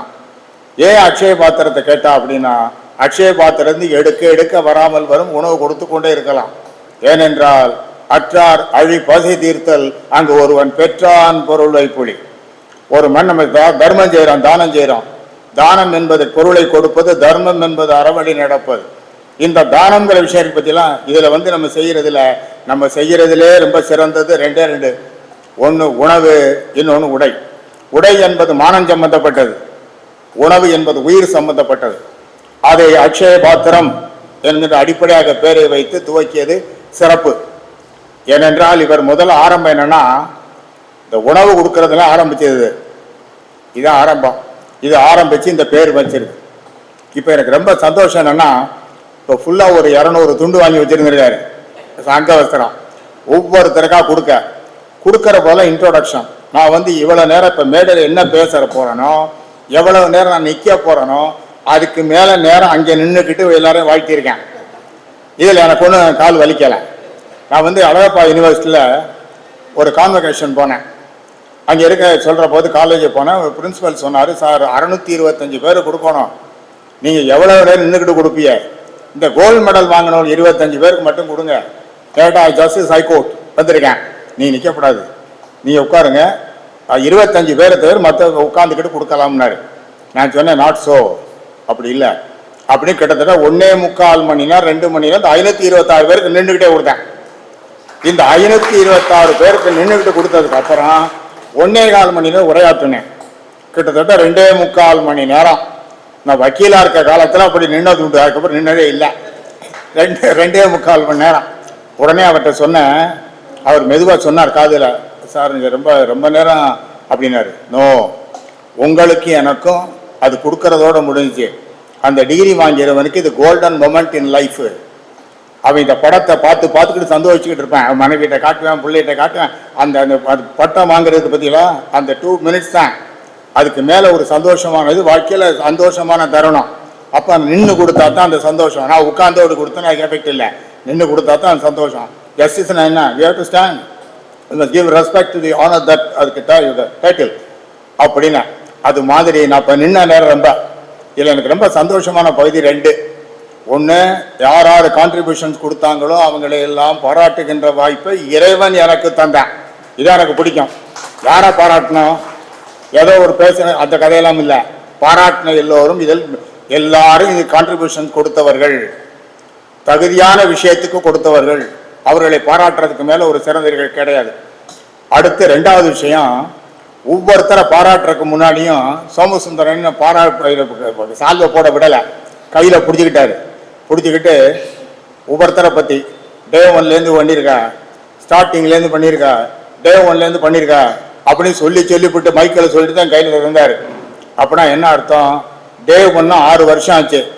18/12/2019 துவங்கியது. 18/12/2019 கிட்டத்தட்ட 6 வருஷம் ஆச்சு. இந்த 6 வருஷம் ஆக போற போது இந்த டே ஒன் இங்க ஏதாவது தடபுடல் இருந்தா, சிக்கல் இருந்தா, சரியில்லாம இருந்தா கொடுக்கிற ஆளு நிறுத்தி இருக்கோம். இந்த 6 வருஷம் இவர்கள் கொடுத்து கொண்டே இருக்கிறார்கள் என்றால் இது சரியாக நடந்து கொண்டு இருக்கிறது என்பது பொருள். அப்ப அவர்களை பாராட்டுறோம். இது 2 விஷயம், இந்த பாராட்டுறது. இன்னொன்னு என்னன்னா, அவர் கொடுக்கிற போது இந்த கொடுக்கறதுக்கு பத்திலாம் அதுக்கு மனசு வரணும். மெயினான விஷயம். அவ என்ன சொன்னா, அறம் செய்யன்னு சொல்லலை, அறம் செய்ய விரும்புன்னா. ஏன் அறம் செய்ய விரும்புன்னு சொன்னா, எனக்கு தெரிஞ்ச ஒருத்தர் முதல் நாள் ஈவினிங் வந்து 10 லட்ச ரூபா கொடுக்கலாமா அண்ணேம்பாரு. கொடுக்கலாம். காலையில் 6 மணிக்கு எந்திரிச்சு பல் தேய்ச்சோன்னு கூப்பிடுவாரு. அண்ணே ஒரு 5 ரூபா கொடுத்தா பத்தாதா அப்படிம்பாரு. நான் ஒன்றும் சொல்றது இல்லை, அதுக்கு பதில் சொல்லக்கூடாது. இல்லை நிற்கும் 5000. கடைசியாக 10 மணிக்கு கொடுக்குறது 2 லட்ச ரூபா கொடுப்பாரு. முதல் நாள் இரவு 10 லட்சம், காலையில் பல் தேய்க்கிற 5 லட்சம், கொடுக்குற ஒன்லி 2 லட்சம். அப்போ மனம் எப்படியெல்லாம் மாறி இருக்கிறது. மனம் இருக்கின்ற இடத்துல பணம் இல்லை, பணம் இருக்கிற இடத்துல மனம் இல்லை. 2ம் இருந்தாலும் அது அது அறமாக வேண்டும், தானமாக வேண்டும் என்றால் தெய்வத்தினுடைய அருள் இருந்தால் தான் ஆகும். அப்படி என்றால் இந்த அக்ஷய பாத்திர ட்ரஸ்டை நடத்துவதற்கு இந்த கொடுத்திருக்க பணம் இருக்கு பாருங்க, அவர்கள் ஒவ்வொருவரையும் பாராட்டணும். தம்பி வந்து அதாவது நல்ல கொடை உள்ளாம். நான் எங்கே கேட்டாலும் அவரை பற்றி சொல்ல 2 விஷயம் தான். முதல்ல ஒரு ஸ்டாண்டர்டான மனிதர் இன்னைக்கு கிடையாது. உங்களுக்கு தெரிஞ்சு வச்சுங்க, ஸ்டாண்டர்டான மனிதர் விரல் விட்டு எண்ணுகின்றவாறு தான் மனிதர்கள் வாழ்கிறார்கள். மனதிடம் படைத்தவர்கள், ஸ்டாண்டர்டாக வாழ்பவர்கள், ஒழுக்க சீரல் எல்லாம் கை விரல் விட்டுன்னா ரொம்ப குறைவா இருக்கு. ஏதோ ஒரு இடத்துல பொத்துருது. ஒரு பலூன் இருக்கு, அந்த பலூன் நல்லா ஊதி வச்சாதான் அழகு. அந்த பலூனுக்குள்ள கோளாறு என்ன தெரியுமா? எந்த இடத்துல நீங்க பொத்தாலும் காத்து போகும், அப்போ அழகு இல்லாம போயிடும். ஆனா பலூன் சுருங்கி இருந்தா உபயோகம் இல்லை. வீட்டில் அதாவது லஞ்சமே வாங்கலை எப்படின்னு கேட்டான். அவன் வேலையே செய்யலை. வேலை செஞ்சா தானே வாங்க முடியும், வேலையே செய்யலை. வேலையும் செய்யணும், லஞ்சம் வாங்காம இருக்கணும். அதான் இருக்க வேண்டிய இயல்பு. அது இருக்கா அப்படின்னா ஒரு விஷயமும். அடுத்து இந்த உதவி செய்கிறது, எங்களுக்கெல்லாம் ஆளுக்கு எல்லாருக்கும் அவளுக்கு ஒரு பேப்பர் கொடுத்தாங்க. இதான் மொத்தம் ஜஸ்ட்டு என்ன பண்ணிக்கிட்டு இருக்க துவங்கியது. அண்ணன் சீனியர் கேம்பிரிட்ஜ் பாஸ் பண்ணார். அங்கேருந்து இங்கே வந்தார். அண்ணாமலை செட்டியாருக்கு போய் பேசிக்கிட்டு இருந்தார். இவருடைய வாழ்க்கையில் திருப்பம் ஏற்பட்டது. அவர் எதுக்கு வந்தார்னா மேல் படிப்புக்கு இங்கே வந்தார். மேல் படிப்புக்கு வந்தவர் அண்ணாமலை செட்டியார் வீட்டுக்கு போனார். அவர் தூரத்து சொந்தம். இவர் பார்க்கறதுக்கு மரியாதைக்கு போனார். தம்பி நீ எதுக்காக படிக்கிற, நீ பேங்க்ல சேரப்பா அப்படின்னு அண்ணாமலை செட்டியாருடைய மனைவி இவருடைய தாயாருன்னு சொன்னாங்க. உடனே யோசிச்சு பார்த்தாரு, அது சரிதான். அப்படி மலேசியாவை விட்டுட்டாரு. உடனே பேங்க் அமைச்சரில் சேர்ந்தார். ஐசிஐசி ஆச்சு. 2001 விஆர்எஸ் கொடுத்தார். 2003 விஆர்எஸ் கொடுத்து வெளியே வந்தார். அதுக்கப்புறம் அவருடைய சிந்தனை ஓட்டம் எல்லாம் அவர் 2 வருஷம் ஐசிஐசியில் உட்கார வச்சேன். அது கேளுங்க, அதான் முக்கியம். பணி முடிந்த பின்பு அங்கே விஷயங்களை ரெகுலரைஸ் பண்ணி அங்கே இருக்க விஷயங்களை பல ட்ரைனிங் கொடுத்து விஷயங்களை சரிப்படுத்துவதற்கு 2 ஆண்டு காலம் அவர்கள் ஐசிஐசியில் இருந்து செய்ய சொல்லி தான் ஆளை வெளியே விட்டான். அதற்காக இதெல்லாம் கிஃப்ட்லாம் கொடுக்குறேன். நாங்கள் என்ன சொல்கிறோம், அதெல்லாம் எனக்கு தேவையில்லை. அதை விரும்பி நான் இங்கே இருக்கவில்லை, சர்வீஸ் ஓரியன்டாக இருந்தேன்னு சொல்லிட்டு வெளியே வந்தார். இப்போ என்னன்னா, இந்த அப்ரைட்னஸ் இருக்கு பாருங்க, அது ரொம்ப சிரமம். இவர் ஒரு வார்த்தை சொன்னார், என் மனசை தொட்டது. என்னன்னா, டிரான்ஸ்பரன்சி தான் எங்களுடைய, அதாவது வெளிப்படைத்தன்மை தான் எங்களுடைய அடி முதலேனாரு. இதுதான் மெயின், இதுதான் இங்கே பாயிண்ட். அதாவது சர் சி வி ராமன் ஒரு இன்டர்வியூ நடத்தினார். அந்த இதில் சயின்ஸ் இன்ஸ்டிடியூட் பெங்களூர், அதில் ஆளுகளை தேர்வு செய்கிறாங்க. காலையிலேருந்து மாலை 5 வரை தேர்வாச்சு. அவரே உட்காந்து தேர்வு முடிஞ்சது. மாடியை விட்டு இறங்கி வந்தார். ஒருத்தன் மட்டும் குறுக்க மறுக்கமாக போயிட்டே இருந்தேன். இவர் டக்கு நின்னாரு. கம் அப்படின்னார். கிட்டக்க போனேன். இங்கே என்ன செய்கிற, இன்டர்வியூ கலந்துக்கினியானார். ஆமாண்ணா. ஆர் யூ செலக்டடுனார். இல்லைண்ணா. இன்டர்வியூவில் செலெக்ஷன் ஆகலைன்னு இங்கே இருக்கா நிற்கிற, மணி 5 ஆகி போச்சு, எல்லாரும் வெளியே போயிட்டாங்க, நீ மட்டும் இங்கே இருக்கிய என்னென்ன. அவன் டக்குன்னு சொன்னான், எங்கள் ஊர்லேருந்து நீங்கள் வருவதற்கு டிரான்ஸ்போர்ட் காஸ்ட் கொடுத்துருக்காங்க, கன்வெயன்ஸ் சார்ஜ் கொடுத்ததில் நான் ஆக்சுவலாக செலவு செஞ்சதுக்கோ 5 ரூபா பாக்கி இருக்குது. இந்த 5 ரூபாயை பாக்கியை யார்கிட்ட கொடுக்குறது, ஆஃபீஸ் ரூம்குள்ளே போய் பார்த்தேன், அங்கே யாருமே இல்லை. அப்போ இந்த சூழ்நிலை எப்படி இந்த 5 ரூபாய் திருப்பி கொடுத்துட்டு போகிறது, இதை கொடுத்து போ நான் விரும்பலை, சர்வீஸில் சேரலை, சர்வீஸ் கொடுக்கல, அதை பற்றி நான் கவலைப்படலை, அதை பற்றி எனக்கு விஷயம் இல்லை. இந்த 5 ரூபாய் நான் எடுத்துக்கொள்வது நீதிக்கு விரோதமானது, என்னுடைய கொள்கைக்கு விரோதமானது. நீ கொடுத்தது ஆக்சுவல் போக்குவரத்து செலவு 195 ரூபா. 5 ரூபாய் எனக்கு எதுக்கு தேவையில்லை, இந்த இன்ஸ்டிடியூட் பணம் எனக்கு தேவையில்லைன்னா அப்படின்னு சொல்லிட்டு, நீங்கள் இங்கே உள்ள ஆள், நீங்கள் தான் செலெக்ஷன் கமிட்டியில் இருக்கீங்க, அப்போ இது ஒரு கனெக்டட், கையில் பிடிங்கன்னா கையை நீட்டுங்க சார். நீ கையில் வச்சுட்டேன். வச்சுட்டு டக்குன்னு வெளியே போயிட்டு இருக்கேன். இவர் டக்குன்னு என்ன செஞ்சார், sir C V Raman, sir sir sir come அப்படின்னு இவர் ஓடுனார் அவன் கிட்டக்க. இவன் திரும்பி என்னென்ன அதாவது சொன்னார், அதாவது உங்களை காட்டில் இன்டெலிஜென்ஸான ஆளுங்க எனக்கு கிடைக்கலாம், ஆனால் தேர்வுக்கு ஆக கிடைக்கும், ஆனால் உங்கள் மாதிரி அப்ரைட்டான ஆள் கிடைக்குமான்னு எனக்கு தெரியலை, தேர்ஃபோர் ஐ ஆம் அப்பாயிண்டிங் யூனர். அங்கே நாளைக்கு 10 மணி டியூட்டியில் ஜாயின் பண்ணுறேன்ட்டார். அந்த இடத்துல ஒரே காரணம், அந்த மனிதனின் நாணயம், அந்த மனிதனின் அப்ரைட்னஸ். அதைத்தான் நாம் சோமசுந்தரம் செட்டியாரிடம் பார்க்கிறோம். வந்ததில் 1 பைசா. இப்போ கணக்கை படிச்சுட்டாரு. கணக்கு படிக்கிறது, கணக்கை வெளியிடுறதுலாம் தகராறே. எங்கேயும் தகராறுன்னா வெளியே தெரியலை, அதான் தகராறே. இப்போ அங்கேருந்து கரெக்டு 1,05,00,000 ரூபாய் வரவு, 93,00,000 சொச்ச ரூபாய் பேலன்ஸு, இது செலவு போக 9,00,000 ரூபாய் இருப்பு இருக்கிறது. அவளை கணக்கை படிச்சுட்டா இருப்ப. ஏன் கணக்கு படிக்கணும்? பழனியில் எந்த கோவிலும் இல்லாத விஷயங்கள். பழனி ராக்காலத்துக்கு போனவங்களுக்கு தெரியும். சுவாமி ராக்காலத்துக்கு போகிறது விக்கிரகம் போகாது, 2 பாதம் மட்டும் அங்கே ராக்காலத்துக்கு போகும். அப்படி தேவ அமைதியாக இருக்கும். அவர் ஒதுவார் பாடுவார், அப்படி உள்ளே போவோம். அந்த உள்ளே போயிடுச்சுன்னா ஊஞ்சல் இருக்கும் அந்த 2 பாதம், அதான் சுவாமி. அப்போ முதல்ல கணக்கு படிக்கிறது. இன்றைய கணக்கு தேதி சொல்லி காலையில் சக்கரை பொங்கல் 1.5 படி, எவ்வளவு ரூபா இது பச்சரிசி, இவ்வளவு வெல்லம், இவ்வளவு ரூபா முடிக்காணிக்க வச்சுட்டு, அதில் ஒன்றே ஒன்று சொல்ல வராது, உண்டியல் இருக்க தொகை மட்டும் சொல்ல வராது. அப்படி கணக்கு ஏற்றுக்கொள்க அப்படின்னு அந்த சூப்பரண்டு படிப்பார். அதுபோல் கணக்கை இங்கு படித்தார் இவர். இதான் வேணும். அதனால இதை யாரு வேணாலும் எவ்வளவு வேணாலும் நகரத்தார் கொடுக்கலாம். இப்போ இவங்க எல்லாரும் ஒரு விஷயத்த சொன்னாங்க. அதாவது இப்போ எங்களுக்கு எல்லாரும் கொடுத்த பேப்பர் இருக்குல்ல, இந்த பேப்பர் தான் எங்கள் கைவசம் உள்ள சரக்கு. நான் கேட்டு வாங்கினேன். அண்ணனுக்கு ஃபோன் பண்ணேன், அவருக்கு ஃபோன் பண்ணார், அவர் எனக்கு கொண்டு வந்து கொடுத்தாரு. இதில் நான் ரொம்ப பல விஷயத்தை பாராட்டினேன். முதல்ல ஒரு இன்விடேஷன் வாட்ஸ்அப்பில் வந்தது. இந்த வாட்ஸ்அப் அதை போட்டு பார்த்தேன். அதில் ஒரே பக்கம் இருந்தது.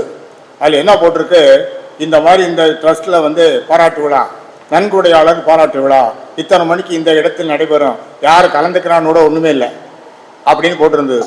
நான் உடனே ஃபோன் பண்ணி கேட்டேன், ஏன் இப்படி போட்டிருக்கீங்க என்னன்னு. அவர் சொன்னார், ரொம்ப பேர் பணம் கொடுத்து பேரே போடக்கூடாதுங்கிறாங்க அப்படின்னாரு. சரி பரவாயில்ல, அது அவ்வளோ விஷயம். இப்போ நான் கலந்துக்கிறேன்னா அதில் காணாமல் என்னென்ன. அதுக்கப்புறம் திருத்தி ஒன்று போட்டு என்கிட்ட கொண்டு வந்து கொடுத்தாரு. என்கிட்ட என் பேரை இல்லாமல் நான் இப்படிக்கே வர்றது கொண்டு வந்து கொடுத்தாரு. இது முடிஞ்சது. அப்போ இந்த கொடுத்தவர்கள் பேர் வேண்டாம் போட வேண்டாம் என்று சொல்கிறார்கள் பாருங்கள், அது அந்த மேன்மையை காட்டுகிறது. அதாவது இடதுகை, அதாவது வலதுகை கொடுப்பது இடதுகை. பேராசிரியருக்கு விளக்கம் கொடுத்தாரு, இடதுகை கொடுப்பது வலதுகைக்கு தெரியாமல் அப்படின்னு விளக்கம் ஒன்று கொடுத்தாரு. அது இன்னைக்கு தான் எனக்கு தெரியும், இது வரைக்கும் தெரியும், நான் கேட்டதே இல்லை. கர்ணன் வலதுகை கொடுப்பது இடதுகை இது வரைக்கும் எனக்கு தெரியும், இன்னைக்கு ஒரு விளக்கம் கொடுத்தாரு. அதுக்கு தான் பேராசிரியர் வேணுங்கிறது. ஆமாம், காரணம் என்னன்னா, இப்போ அது உண்மையை சொல்லணும். இப்போ இந்த அனுபவத்தில் சிறியவன் என்னை ஆசீர்வதிக்க தகுந்த பெரியவர்களையும் சொன்னேன்னா, ஏனென்றால் அனுபவம்தான் வாழ்க்கை. கவிஞர் கண்ணதாசன் கேட்டேன், அதுக்கு அனுபவம் தான் பூராமே, வாழ்க்கையே அனுபவம் தான். என்னுடைய அனுபவத்தை காட்டிலும் பேராசிரியர் அனுபவம் அதிகம், என்னுடைய அனுபவத்தை காட்டிலும் பேராசிரியர் முதல்வருடைய அனுபவம் அதிகம். ஏனென்றால் இவருடைய அனுபவம் எல்லாம் அனுபவம். ஏனென்றால் இவர்கள் அத்தனை நான் சேம்பர்லேருந்து கோர்ட்டுக்கு போவேன், சீனியர்களுக்கு சோரமாக நிற்பாங்க, கும்பிடுவாங்க, குனிஞ்சு கும்பிடுவாங்க. அவங்க கையை தூக்கிறதுக்கு முன்னாடி நான் தூங்கிடுவேன். ஏன்னா அவங்க எத்தனை ஜஸ்டிஸாக பார்த்துருப்பாங்க, எத்தனை சீஃப் ஜஸ்டிஸாக பார்த்துருப்பாங்க, எவ்வளோ அனுபவம். நம்ம அனுபவத்தை அவர்கள் அனுபவம் சிறந்தது, உயர்ந்தது, விரிந்தது, பறந்தது. ஆகவே நான் அதை மதிக்கணும். கண்ணதாசன் கேட்டார், கண்ணதாசன் சொன்னார், அறிவு என்பது யாதென கேட்டேன் அறிந்துவான் என இறைவன் சொன்னான். அப்படி சொல்லிட்டு போறாரு. காதல் என்பது யாதென கேட்டேன் காதலித்துப்பார் இறைவன் சொன்னான். மனையாள் சுகம் என யாதென கேட்டேன் மணந்துவார் என இறைவன் சொன்னான். பிள்ளை என்பது யாதென கேட்டேன் பெற்றுப்பார் என இறைவன் சொன்னான். கண்ணதாசன் கோபம் வந்துருச்சு. இறைவனை பார்த்து கேட்டார், அத்தனையும் அனுபவித்துத்தான் தெரிய வேண்டும் என்றால் நீ ஏன் என கேட்டேன். அருகில் வந்து இறைவன் சொன்னான், நான் தானே அனுபவம் என்று. அனுபவம் சொல்லிட்டான் இறைவன், அதான் அனுபவம். அந்த அனுபவ முத்திரை படைத்தவர்கள் இந்த உதவி எல்லாரும் வேண்டாம்னு சொல்லிட்டாங்களாம். அப்படி சொன்ன உடனே இது என்ன நினைவுக்கு வந்தது, பாண்டிய மன்னன் மதுரை கோயிலை கட்டிட்டான். கட்டி முடிச்ச உடனே அங்கே சிலை வைக்கணும் அப்படின்னு சிற்பி சொன்னேன். ஐயா, நீங்கள் தான் கோயிலை கட்டியிருக்கீங்க, நாயக்கர் மன சிலை கண்டிப்பாக வச்சு தான் ஆகணும்னு. மன்னன் அதற்கு சம்மதிக்கலை. அப்போ அவன் சிற்பி விடுறதா இல்லை. உடனே கடைசி பட்சம், சரி அப்படியே வைக்கணுமா, அப்படி வச்சிரு, என்னுடைய சிலையும் என்னுடைய மனைவி சிலையும் நாங்கள் இறைவனை பார்த்து வணங்குவதை போல், விழுந்து வணங்குவதை போல் சிலையை வடித்து விடு, எங்களை பார்த்து பிறர் வணங்குவதோல் சிலையை வைக்காதேன்னு சொல்லிட்டாங்க. அப்படின்னு மன்னவர் சொன்னார். இப்போ நீங்கள் மதுரை கோயிலில் பார்த்தீங்கன்னா 2 சிலையும் அந்த மீனாட்சி சுந்தரை பார்த்து கும்பிடுறது மாதிரி அப்படி அந்த பள்ளத்துக்குள்ளே இருக்கும். 2 பேரும் கும்பிடுவாங்க. அது ஏன்னா, அப்போ கேட்டேன் பிறர் கால் படுமேன்னு. அப்போ மன்னன் அதுக்கு விளக்கம் கொடுத்தேன். இந்த கோவிலுக்குள் யார் உள்ளே வருகிறார்களோ அவர்கள் புண்ணியம் செய்தவர்களாக இருப்பார்கள், அவருடைய பாதங்கள் எங்கள் மேல் படட்டும். அப்படி பாவம் செய்தவராக இருந்தால் உள்ள சுற்றி சாமியை கும்பிட்டா பாவம் போயிடும். அப்போ அவனுடைய பாதம் போடும், அப்போ ஆல் ரைட்டு. அப்போ முக்கியம் என்னன்னா, எங்களுடைய சிலையை இங்கே வைக்காத, சிலை பேர் கும்பிடுற மாதிரி இருக்கக்கூடாது, அப்படி எங்களுக்கு அது தேவையில்லை, அந்த தேவையில்லைன்னு சொன்னது. அதாவது என்னன்னா, அதில் மூலமாக அவர்கள் ஒரு பெருமை தேடவில்லை என்பது பொருள். எங்க பேரை போட வேண்டாம் சார் அப்படி இவ்வளவு பேரும் சொல்லி இருக்கிறார்கள் சொன்னால் அதுதான் அதற்கு காரணம். அந்த மேன்மை பாராட்டுதற்குரியது. அந்த மனசை பாருங்க, எவ்வளவு கொடுத்து 1,10,00,000 கொடுத்துருக்காங்க. இதை காட்டில் ஒரு சின்ன முக்கியமான விஷயம் தெரியுமா, 18/12/2019 துவங்கியது, 18 துவங்கியது. தெரிந்து கொள்ளுங்கள், இதுதான் முதலாக நடத்தப்படுகின்ற பாராட்டு விழா. இன்றுதான் இத்தனை பேருக்கு இந்த 6 வருஷத்தில் இன்னைக்கு தான் முதல் பாராட்டு விழா. அதில் எனக்கு கிடைத்ததுக்கு மேல் பேர் என்ன இருக்க முடியும் யோசித்து பாருங்க. அதாவது நான் வந்துதான் 6 வருஷம் கழிச்சு இங்கே பாராட்டணும் கந்த சஷ்டி விழாக. இதுலேனும் இறைவனுடைய தீர்ப்பு, அது நான் தான் வரணும் அப்படின்னு தெரியும் முடிவு பண்ணியிருக்காரு. அதை எனக்கு மனசில் தோட்டம். மெதுவாக அண்ணனை கேட்டேன், இது வரைக்கும் பாராட்டு விழா நடந்திருக்கான் இல்லைன்னாரு. அப்போ 2018 முதல் இந்த 6 ஆண்டு காலத்துக்கு அப்புறம் முதலாக நடத்துகிற பாராட்டு விழாவில் நான் வந்துதான் பாராட்ட வேண்டும் என்பது இறைவன் கட்டளை. எனக்கு இடப்பட்ட பணி அவ்வாறு இருந்திருக்கிறது. அடுத்து செய்யக்கூடிய சேவை இருக்கு பாருங்க. சேவை மனதை தொடுற சேவை. என்ன மனதை தொடுற சேவைன்னா, முதல்ல இந்த சாப்பாடுங்கிறது அது மதிய நேரம் 1 மணிக்கு எல்லாருடைய இல்லங்களுக்கும் சென்று அடைகிறது. யாரு வரல, வந்து கேட்கல, வந்து சாப்பிடலை, அவர்கள் இல்லங்களுக்கு போய் கிடைக்குது. அடுத்து மருத்துவ உதவி மாதம் 750 ரூபா மேனி 83 பேர் அவங்க வீடுகளுக்கு தம்பி பழனிவேலு கொண்டு போய் நேர வீட்டில் கொடுத்துட்றாரு. இது நம்பர் 2. அவங்க வீடுகளில் கிடைக்கிறது 2. 3வது 25% of the tuition fee college பசங்களுக்கு கொடுக்குறாங்க. ஒரு 20-25 பேருக்கு வாங்குறாங்க. 5000 ரூபாய் மேனி திருமணங்களுக்கு கொடுக்கிறார்கள். இந்த 5000 ரூபாய் திருமணம் என்பதை இன்னைக்கு காஃபி ஹோட்டலில் போய் காஃபி சாப்பிட்டு வெளியே வந்தால் 100 ரூபாய், டிஃபன் சாப்பிட்டு வெளியே வந்தால் 300-400 ரூபாய். ஆகவே இந்த 5000 ரூபாயை ஒரு குறைந்த அளவு கொஞ்சம் ஏற்றணும். ஏன்னா இன்று கல்யாணத்தினுடைய செலவு நடைகள் தெரியும். ஆகவே நம்ம உதவி ஒரு உதவியாக இருக்கணும். ஆகவே அதை சற்று ஏற்றுவதற்கு முயற்சி செய்யுங்கள். ஆகவே இதெல்லாம் இந்த உதவியெல்லாம், அதாவது உதவிங்கிறது சேவைக்கும் பக்திக்கு என்ன வேறுபாடு? பக்தி உள்ள மனிதன் கோவிலுக்கு போறான், சேவை உள்ள மனிதன் இறைவன் தேடி வருகிறான். இதான் வேறுபாடு, பக்திக்கும் சேவைக்கும் உள்ள வேறுபாடு. உதவி, அதாவது கிருஷ்ண பரமாத்மா ஊர்ல ஒருத்தன் புறநானூற்று உண்டாலம்மை உலகம் ஒருத்தர் இருந்தா போதும் அங்கே மழை பெய்யும். அதே மாதிரி வள்ளுவர் சொல்லுவார், ஒருத்தர் இருந்தா போதும் அங்கே பெய்யும் மழையும்பாரு. இப்போ பாரதத்தில் ஒரு இடம், துவாரகையில் இருந்த அங்கிருந்த விவசாயிகள் எல்லாரும் ரொம்ப லேசி ஆயிட்டான். கிருஷ்ண பரமாத்மா சங்க கீழே வச்சுட்டாரு.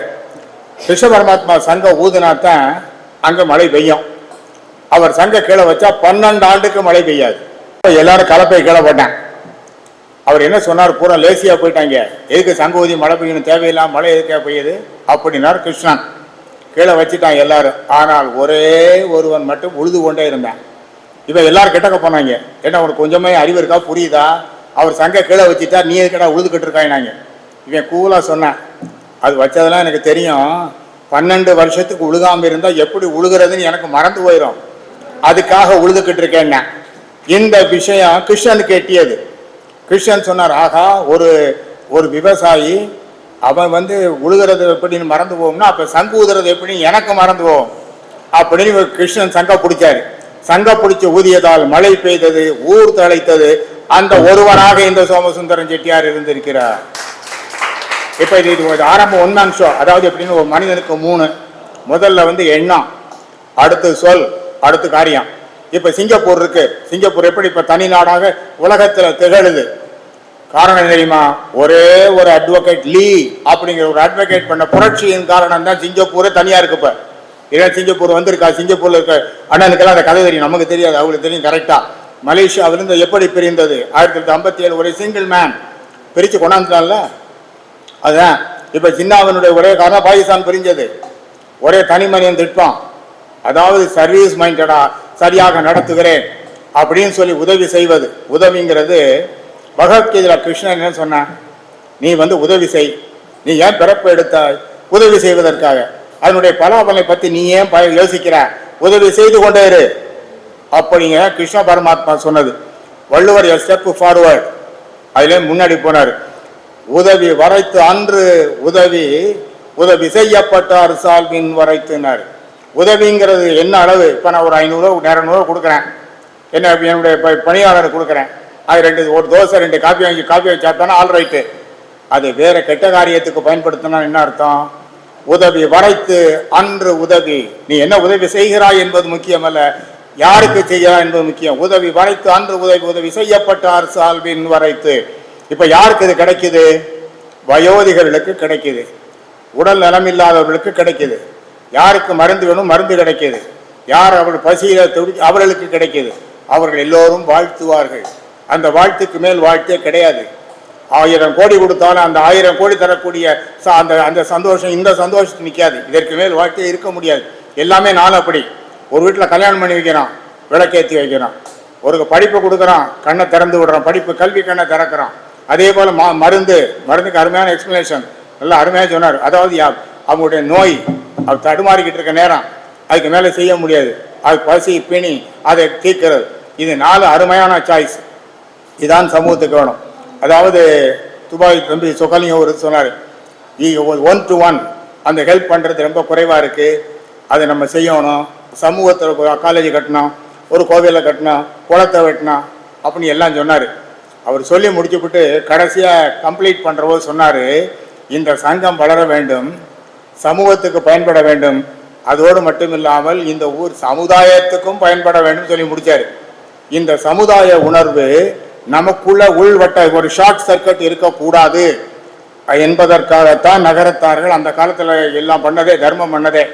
செட்டியார் ராத்திரி 12 மணி கணக்கு அடிக்கிட்டு இருக்காரு. ஆட்சி அங்கேருந்து உள்ள கத்துது, விளக்க போட்டு எரிச்சுக்கிட்டீங்க வாங்கிட்டு புரியா பேசாதேங்கிறாரு. அவன் மொத்தம் வட்டி கணக்கு போட்டாரு. பணத்தை வாங்கினார். வட்டி வாங்கிய பணத்தை என்ன செய்தார்? மறுபடியும் தர்மம் செய்தார். குளத்தை வெட்டினார், கோயில் கட்டினார். அவருக்காக போய் பார்க்கினார். இப்போ கோயில் கட்டியிருக்கு ஜெவன் கோயில்ல, எல்லாரும் சாமி கும்பிடுறாங்க. அந்த செட்டியார் ஆட்சியை மட்டும் கும்பிடலை. அப்படின்னா என்ன அர்த்தம்? எல்லாரும் நல்லா இருக்கணும், ஊரே நல்லா இருக்கணுங்கிறது செய்தது. அதே நேரத்தில் நம்மவர்களை நாம் உயர்த்தணும் அப்படிங்கிற கொள்கை அருமையானது. அந்தந்த இனத்தவர்கள் அந்தந்த ஆளுகளை மேலே ஏற்றிடுறாங்க. அப்போ நம்ம ஏன் அதை செய்யக்கூடாது? நம்ம தான் செய்யணும். அது அருமையான உதாரணம். இப்போ அழகப்பா காலேஜ் இல்லைன்னா நாங்கள் எங்கள் மேலே படிச்சிருக்க முடியாது. அழகப்பா காலேஜ் படித்தவரை நம்ம வட்டாரத்தில் அனுப்புகிறோம். காலேஜில் 50 கிட்டத்தட்ட காரைக்குடியிலிருந்து சிவகங்கை கடையில் காலேஜே கிடையாது. அந்த நேரத்தில் அண்ணாமலை செட்டியார் இந்த காலேஜை கட்டினார். கவர்மெண்ட் என்ன செய்தார்கள்? ஒன்லி 50 ஏக்கர் நிலம் கொடுத்தார்கள். தன் சொந்த பணத்தை கோடிக்கணக்காக போட்டு கட்டியதால் தான் இந்த கல்லூரி இங்கே கொண்டு இருக்கிறது. நம்ம பக்கத்தில் இருக்க பிள்ளைகள் யாரை கேட்டாலும் அண்ணாமலை காலேஜில் படித்தேன், அண்ணாமலை காலேஜ் படித்தேங்கிறாங்க. எப்படி இருக்க முடியும்? ஒருவர் அந்த கட்டியதால் தான் இத்தனை பேர் கல்வி கண்ணை திறக்க முடிந்தது. அதற்காக இந்த வட்டாரமே அந்த குடும்பத்துக்கு நன்றி கடன் பட்டிருக்கிறது. அந்த குடும்பத்துக்கு பல சிறப்பு. வள்ளல் மேனா குடும்பத்துக்கு இங்கு கல்லூரியை கட்டியது சிறப்பு. தமிழ் வள்ளல், வள்ளல் எதில் வள்ளல்? தமிழ் வள்ளல். தமிழை வளர்த்திருக்கிறார். அந்த காலம் தேவாரம் திருவாசம் எல்லாருக்கும் சொல்லிக் கொடுத்து எல்லாரும் பக்கத்தில் இதெல்லாம் அந்த வளர்ப்பு. தமிழை வளர்த்தார்கள், கல்வியை வளர்த்தார்கள், கர்மத்தை வளர்த்தார்கள், சீலத்தை வளர்த்தார்கள். இவையெல்லாம் ஏதாவது கணக்கு போட்டு பார்த்தா செட்டிநாட்டில் ஒரு 100-150 ஆண்டுகளுக்கு இடையில் தர்ம பணிகள், ஆலய பணிகளை எண்ணி பார்த்தால் அதிகமான ஆலய பணிகள் செய்தது செட்டிநாட்டில் தேவகோட்டை தான். நீ சரித்திரத்தை எடுத்து பாருங்க. நான் சொல்ல கணக்கு உங்களை புகழ்ச்சி சொல்லலை, இது சரித்திரம் சொல்கிறது. அப்படிப்பட்ட ஒரு இடம் அங்கே இது நடந்திருக்கிறது. ஆகவே எதையும் எதிர்பார்க்காமல் இப்போ அண்ணன் நடத்திக்கிட்டு இருக்காரு. நாளைக்கு அண்ணனை கூப்பிட்டு கவர்மெண்ட் ஆஃப் இந்தியாவில் பத்மஸ்ரீ கொடுக்க போறானா? இல்லை. தமிழ்நாடு கவர்மெண்ட் கூப்பிட்டு கொடுக்க போறானா? கிடையாது. அப்போ என்ன அர்த்தம்? எதையும் எதிர்பார்க்காமல் செய்கின்ற சேவை. ஏனென்றால் தன்னலம் பாராது. இப்போ எவ்வளவு சிரமம் இருக்கும். அவர் சொன்னார் ராத்திரி 12 மணி ஆனாலும் 12 மணிக்கு ஒரு ஃபோன் வரும். எடுத்து பார்த்தா அது அண்ணன் ஃபோனாக இருக்கும். நான் அண்ணன் ஃபோனை நான் மிஸ் பண்ணுறதே இல்லை அப்படின்னு சொன்னவர். அப்படின்னா என்ன அர்த்தம்? அப்போ அது முதல்வர் சொன்னார், அதாவது அவருடைய விஷயங்கள் இந்த ஃபோன் இருக்கு பற்றிலாம், செல்ஃபோன் இதை நல்ல காரியங்களுக்காக, வாட்ஸ்அப்பை நல்ல காரியங்களுக்காக பயன்படுத்துவது. அதாவது காசியிலிருந்து ஆட்சி வந்திருக்கிறார். ஆட்சி வந்தாச்சு பார்த்தோன்னு ஒரே சந்தோஷமாக இருந்தது. ஏன்னாட்டா ஆட்சி வந்தாச்சு அது ஒரு மேடையில் ஃபங்க்ஷன் ஆட்சி வந்தாச்சு முதல் மாநாடு நடந்தது 1992 முத்தையா மன்றம் மதுரை. அது நான் தான் தூக்கி வைத்து பேசினேன். அப்போ நீதிபதியாக இருந்தேன், மாவட்ட செஷன்ஸ் நீதிபதியாக இருந்தேன் சென்னையில். அதை வச்சு ஆரம்பித்து வச்சேன். அப்போ சொன்னேன் ஆட்சி வந்தாச்சு அப்படின்னா ஏவர் பேர் வச்சாரு அப்படிங்கிற விளக்கம் கொடுத்தேன். ஆட்சி வந்தாச்சுன்னு சொன்னாச்சே விஷயம் நடக்குதுன்னு அர்த்தம். அதே அர்த்தம். செட்டியார்னு சொல்லுவார், நான் இப்போ சாயந்தரம் வரட்டும் நாளைக்கு வரையலாம் பாரு. அப்போனா என்ன அர்த்தம்? ஆட்சி வாரதுக்காக வெயிட் பண்ணிக்கிட்டாரு, பேச போகிறான்னு அர்த்தம். இப்போ ஆட்சி வெளியே போயிருக்கா, வெளியே சொல்ல மாட்டார். நாளைக்கு இப்படி சொல்லிக்கிட்டே இருக்கிற ஆட்சி வந்துருச்சு, கன்சல்ட் பண்ணிட்டார், விஷயத்தை நடத்திட்டார், பணத்தை பேமெண்ட் கான்ட்ரிபியூஷன் கொடுத்தாச்சு. அப்போ ஆட்சி வந்தால் தான் விஷயங்கள் நடக்கிறது. இன்னொன்று என்ன தெரியுமா? இந்த ஆட்சி வந்தாச்சு தனவடின்னு இப்போ 3-4 புக்கு வருது நம்ம புக்கு. இது வந்ததுக்கு அப்புறம் தான் செட்டியார்களுக்கு நகரத்தார்களுக்கு அவர்கள் யார் என்பதே தெரிகிறது. ஒவ்வொரு ஊரில் என்ன நடக்குது, யார் இருக்கா, யார் பாராட்டப்படும், என்னென்ன விஷயங்கள் நடக்குதுன்னு நமக்கு தெரிகிறதுக்கு இவைதான் வழியாக இருக்கிறது. இது மூலம் தெரிஞ்சுக்கிறோம் நம்ம. இப்போ அந்த ஊரில் இருக்க எனக்கு எப்படி தெரியும், கண்டராமாணிக்கு நடக்குது எனக்கு எப்படி தெரியும், அதன் மூலமாக தான் தெரிஞ்சுக்கணும். அது நல்ல நிகழ்ச்சிகள். பழனியப்பா அவருடைய நல்ல ஒரு பண்பு என்னன்னா, அதாவது எல்லாத்துலேயுமே நல்ல விஷயங்கள் எல்லாத்தையும் வெளியே கொண்டாடுறதுக்கு எந்த ஊரும் பார்க்க மாட்டார். நேற்று தான் காசியிலேருந்து வந்திருக்கணும், அல்ல காலையில் வந்திருக்கணும், ஓடோடி வந்திருக்கிறார். அதுக்கு அவர் எங்கிட்ட காதில் சொல்கிறாரு, அண்ணனுக்கு நான் இன்விடேஷன் அனுப்பலை, பை ஃபோன் சொன்னேன் அண்ணன் வந்திருக்காருங்கிறாரு. அதுதான் ஆட்சி வந்தாச்சு பழனியப்பன். போயிட்டு பாருங்க, இன்விடேஷன் போகலை, ஃபோனில் சொன்னதுக்கு வந்திருக்காரு. அதுதான் அந்த உணர்வு, நகரத்தார் என்கின்ற உணர்வு. நமது நகரத்தார் ஒருத்தர் நடத்துறாரு. அது நம்முடைய சப்போர்ட் என்ன? We must attend that. அதான் சப்போர்ட். எல்லாரும் வந்திருக்கிய இது ஒரு அருமையான விழா, ஒரு நல்ல சங்கம், நல்ல செயல், நல்ல விஷயங்களை நடத்தி கொண்டிருக்கிறார்கள். நாம் எல்லோரும் கண்டிப்பாக இது முழுமையாக சப்போர்ட் செய்யணும். அதாவது இளைஞர்களுக்கு இந்த உணர்வை ஊட்டணும். இது ரொம்ப முக்கியம். அதாவது மதுரையில் இளைஞர் மாநாடு நான் போனேன். அங்கே எல்லாருமே 50, 55, 60 இளைஞருங்கிற ஆளே நான் பார்க்கவே இல்லை. கூப்பிட்டு கேட்டேன், எழுச்சி மாநாடுன்னு போட்டிருக்கேன், ஒரு ஆள் கூட 25, 30, 40 காணும், எல்லாம் 50க்கு மேலே. இப்போ நாங்கள் தான் மெம்பர்கள்னாங்க. காரணம் என்ன தெரியுமா? எல்லா மெம்பர்களும் அன்று மெம்பராக இருந்தவரை கண்டினியூ போட்டு இருக்கேன், யாரும் புது மெம்பர் வரவே இல்லை. ஏனென்றால் இப்போ இளைஞர் மாநாடுன்னா என்ன அர்த்தம்? இளைஞர்கள் தான் வருங்கால செட்டிநாடு. பெண்களோ ஆண்களோ இளைஞர்கள். இப்போ நான் எந்த மீட்டிங் போனாலும் பார்க்குறேன், இப்போ ஒரு 30-35 வயசு ஆளுங்க இல்லை. காரணம் என்றால் அவர்கள் அதிக அக்கறை செலுத்தலை. அக்கறை என்னவென்றால், அதாவது அந்த காலத்து நம்முடைய நாகரிகம் இருக்கு பற்றிலாம், நாகரிகத்துக்கு நமது நாகரிகம் அல்ல, நகரத்தார் என்பது நனி நாகரிகம். வாலி சொல்லுவார், அதாவது கண் போன போக்கிலே கால் போகலாமா, கால் போன போக்கிலே மனம் போகலாமா, மனம் போன போக்கிலே மனிதன் போகலாமா, மனிதன் போன பாதையை மறந்து போகலாமா. பொய்யான சில பேருக்கு புது நாகரிகம், புரியாத பல பேருக்கு அது நாகரிகம். முறையாக வாழ்வோர்க்கு எது நாகரிகம்? முன்னோர்கள் சொன்னார்கள், அது நாகரிகம். முன்னோர்கள் சொன்னார். நம்ம நகரத்தார் முன்னோர்கள் புரியாதவன் இல்லை, தெரியாதவன் இல்லை. அன்று செட்டியார் நடு இடத்துல உட்கார்ந்துக்கிட்டு கையை காலாட்டுவார் பாடி லாங்குவேஜில். அந்த பாடி லாங்குவேஜில் அன்றைய செட்டியார் உட்கார்ந்துருந்த இடத்திலிருந்து கல்யாணத்தை நடத்தினார். இப்போ 10 பேர் இளைஞர் எங்கிட்ட ஓடுறேன், பாதி கடைசியாக மாப்பிள்ளை புறப்பட போயில பூச்சண்டை கையிலோடு பூச்சண்டை காணாம். பூக்காரன் வந்தானா, யார் வாங்கினா, எங்கே வச்சிய, யார் எடுத்துக்கிட்டு வந்தா, இத்தனை கேள்விகள் அங்கே வருது. அந்த காலத்து செட்டியார் அசையாமல் இருந்து கையை காட்டுவார். அப்படி கையை காட்டினா சமையல் ஆயிடுச்சா பாருன்னு அர்த்தம். ஆமாம், அதான் அனுபவம். இன்றைய நகரத்தார் இளைஞர்கள் அதையெல்லாம் கற்றுக்கொள்ளணும். அது வருமானம் அல்ல. இன்று வருமானம் நிறைய வருது. 1 லட்சம் ரூபாய் கம்ப்யூட்டருக்கு படிச்சுட்டேன், கம்ப்யூட்டர் சயின்ஸ், இன்ஜினியரிங், அங்கே போகிறேன் 1 லட்சம் ரூபா. அந்த 1 லட்சம் ரூபாய் உனக்கு தாயை தராது, அந்த 1 லட்சம் ரூபாய் தகப்பனாரை தராது, அதெல்லாம் தராது. அப்போ என்ன? அதை நம்முடைய வழிமுறை கைவிடக்கூடாது. இளைஞர்கள் இதை பின்பற்றணும். இப்போ இதை இளைஞர்கள் எல்லா இடத்துலையும் யாராவது இப்போ நினைச்சா இளைஞர்கள் கொட்டி கொடுக்கலாம். இப்போ இதுக்கு இளைஞர்கள் நினைத்தால் இதற்கு ஏராளமாக கொடுக்கலாம். இதனுடைய வளர்ச்சி என்பது என்ன? எல்லாருக்கும் எல்லாம் கிடைக்கணும். எல்லாம் இங்கே யாரெல்லாம் இருக்காங்களோ அவங்களுக்கெல்லாம் கிடைக்கணும் என்ப ஒரு அருமையான விழா. இவர்கள் பாராட்ட வேண்டியவர்கள் பாராட்டப்பட்டிருக்கிறார்கள். இன்னும் இதை தொடர்ந்து நடக்கணும். எல்லாத்துக்கும் இந்த கோட்டையம்மன் இருந்து அருள். கோட்டையம்மன் அருளை வாரி வழங்குறான். அதாவது பழனிக்கு நான் முதல்ல நடக்கிறவோ 200 பேர். 1970 ஃபர்ஸ்ட் இயர் லா காலேஜ் படிக்க நடக்க ஆரம்பிச்சு ஒரு 200 பேர். திண்டுக்கெல்லாம் மைக்கில் சொல்லுவாங்க, பெண்கள் தனியாக நடக்க வேண்டாம், இரவில் எல்லாம் காலையில் எந்திரிச்சு போங்கம்மாங்க. இப்போ லட்சக்கணக்காக போகுது. அப்படின்னா என்ன அர்த்தம்? பலன் கண்டவர்கள் சொல்லி இந்த கூட்டம் சேருதுன்னு அர்த்தம். இங்கே கூட்டமே காண உள்ளே தாங்க முடியல அப்படின்னு சொல்றியா கோட்டையம்மன்ல? அப்படின்னா என்ன அர்த்தம்? பலன் பெற்றவர்கள் சொல்வதால் தான் இந்த கூட்டம் கொடுக்கிறது. அருளை வாரி வழங்குவதற்காக கோட்டையம்மன் காத்திருக்கிறாள். அவள் வாரி வழங்கி கொண்டிருப்பாள். உங்கள் சங்கம் மேலும் மேலும் வளர்ந்தேறும் என்று சொல்லி, எல்லாம் வல்ல இறைவன் அருள் புரிய வேண்டும் என்று சொல்லி வாழ்த்துக்களையும் பாராட்டுகளையும் பதிவு செய்து, என்னை அழைத்தமைக்கு நன்றியையும் பதிவு செய்து, ஏறு புகழ் சொக்கனோடு ஏறுமுகில் மீனாள், ஏந்தி விட யாழ வரும் சாந்தமதியானாள், 100 மல சூடி வரும் காருகுழலி வண்ணம், முதலில் ஒரு குங்குமம் இளைய வரும் சின்னம், ஊறுபடு மாற வரும் ஓடி வரும் போது உற்றதுணை நான் என உரைக்கும் வருமாறு, 6 படை வீடு வரும் மைந்தனது அன்னை ஆண்டு வர காணுகிறோம் மாமதுரை மண்ணை, அங்க இயற்கன் செங்கமல சங்கோலி முழங்க பங்கை எங்கள் கூம்பியவள் பாதமும் வணங்க, தங்கமணி சுந்தரனின் தோழவளை தாங்க பங்கு கொள்ளும் பான்மையினை பார்த்தவர்கள் எங்க, கூடலெனும் மாமதுரை கூடி வருவோம், கோவிலில் விழுந்து எழுந்து கோடி வருவோம். நன்றி, வணக்கம். நன்றி ஐயா. அதாவது இந்த மதிய உணவு வழங்குறதுல எனக்கு ஸ்டார்டிங்கிலிருந்து ஆரம்ப காலத்திலிருந்து எனக்கு உறுதுணையாக இருந்தது பள்ளியப்பன், ராஜேந்திரன், அரவிந்த். அவங்க தான் எனக்கு சப்போர்ட் பண்ணாங்க. அப்புறம் கடந்த 6 மாசமா அவங்களால ஏதோ ஒரு சூழ்நிலையில் எங்களுக்கு சப்போர்ட் பண்ண முடியல. அதனால நாங்கள் ஆச்சி ஸ்நாக்ஸ் அருணாச்சலம் அவர்களை அப்ரோச் பண்ணி கேட்டோம். அவங்க இப்போ 6 மாசமா அவங்க தான் கொடுக்குறாங்க. அவங்களும் கௌரவிக்கிறோம்.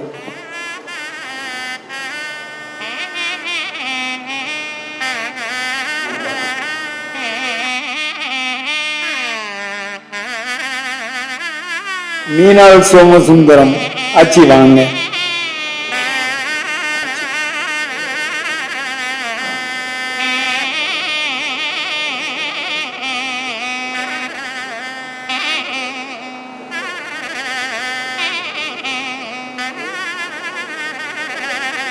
அதாவது துர்கா பேப்பர் சண்முகம் அவங்க மச்சின மாணிக்கண்ணன் எனக்கு கோயில் பங்காளி.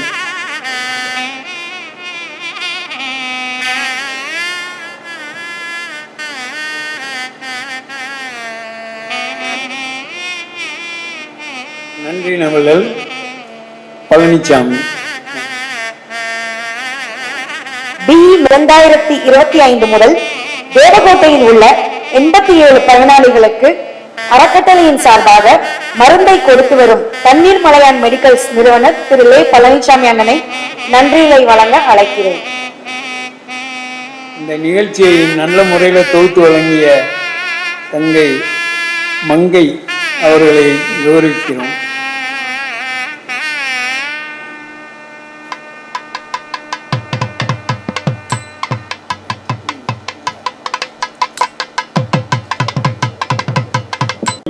ஸ்ரீ கோட்டயம்மன் அக்ஷய பாத்திர டிரஸ்ட் இன்று நடந்த நன்கொடையாளர்கள் பாராட்டு விழாவுக்கு வருகை தந்து தலைமை உரையாற்றிய மேதகு ஸ்ரீ மீனா சொக்கலிங்கம் ஐயா, ஓய்வு பெற்ற நீதியரசர் அவர்களுக்கு எங்கள் உள்ளம் கனிந்த நன்றியை தெரிவித்துக் கொண்டு, சிறப்புரையாற்றிய மேதகு துபாய் சொக்கலிங்கம் அண்ணன் அவர்களுக்கும், பேராசிரியர் சபா அருணாச்சலம் அண்ணன் அவர்களுக்கும், பேராசிரியர் ராம தின்னப்பன் அண்ணன் அவர்களுக்கும், பேராசிரியர் சுப அருணாச்சலம் அண்ணன் அவர்களுக்கும், கவிஞர் தட்சிணாமூர்த்தி அண்ணன் அவர்களுக்கும்,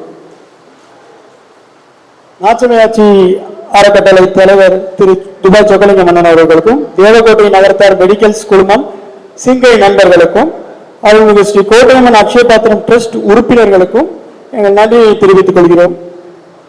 இந்த வழியோர் சிறப்புடன் நடக்க நமக்கு மண்டபம் வாடகையில் சலுகை தந்து உதவிய கந்தேஷ்டி விழா கழக நிர்வாகிகள் தலைவர் திரு அருணாச்சலம் அவர்களும், செயலாளர் திரு குமார் அவர்களுக்கும், உதவி செயலாளர் திரு சுவாமிநாதன் அவர்களுக்கும், கல்வி வள்ளல் லட்சுமணன் அவர்களுக்கு எங்கள் நன்றியை தெரிவித்துக் கொள்கிறோம்.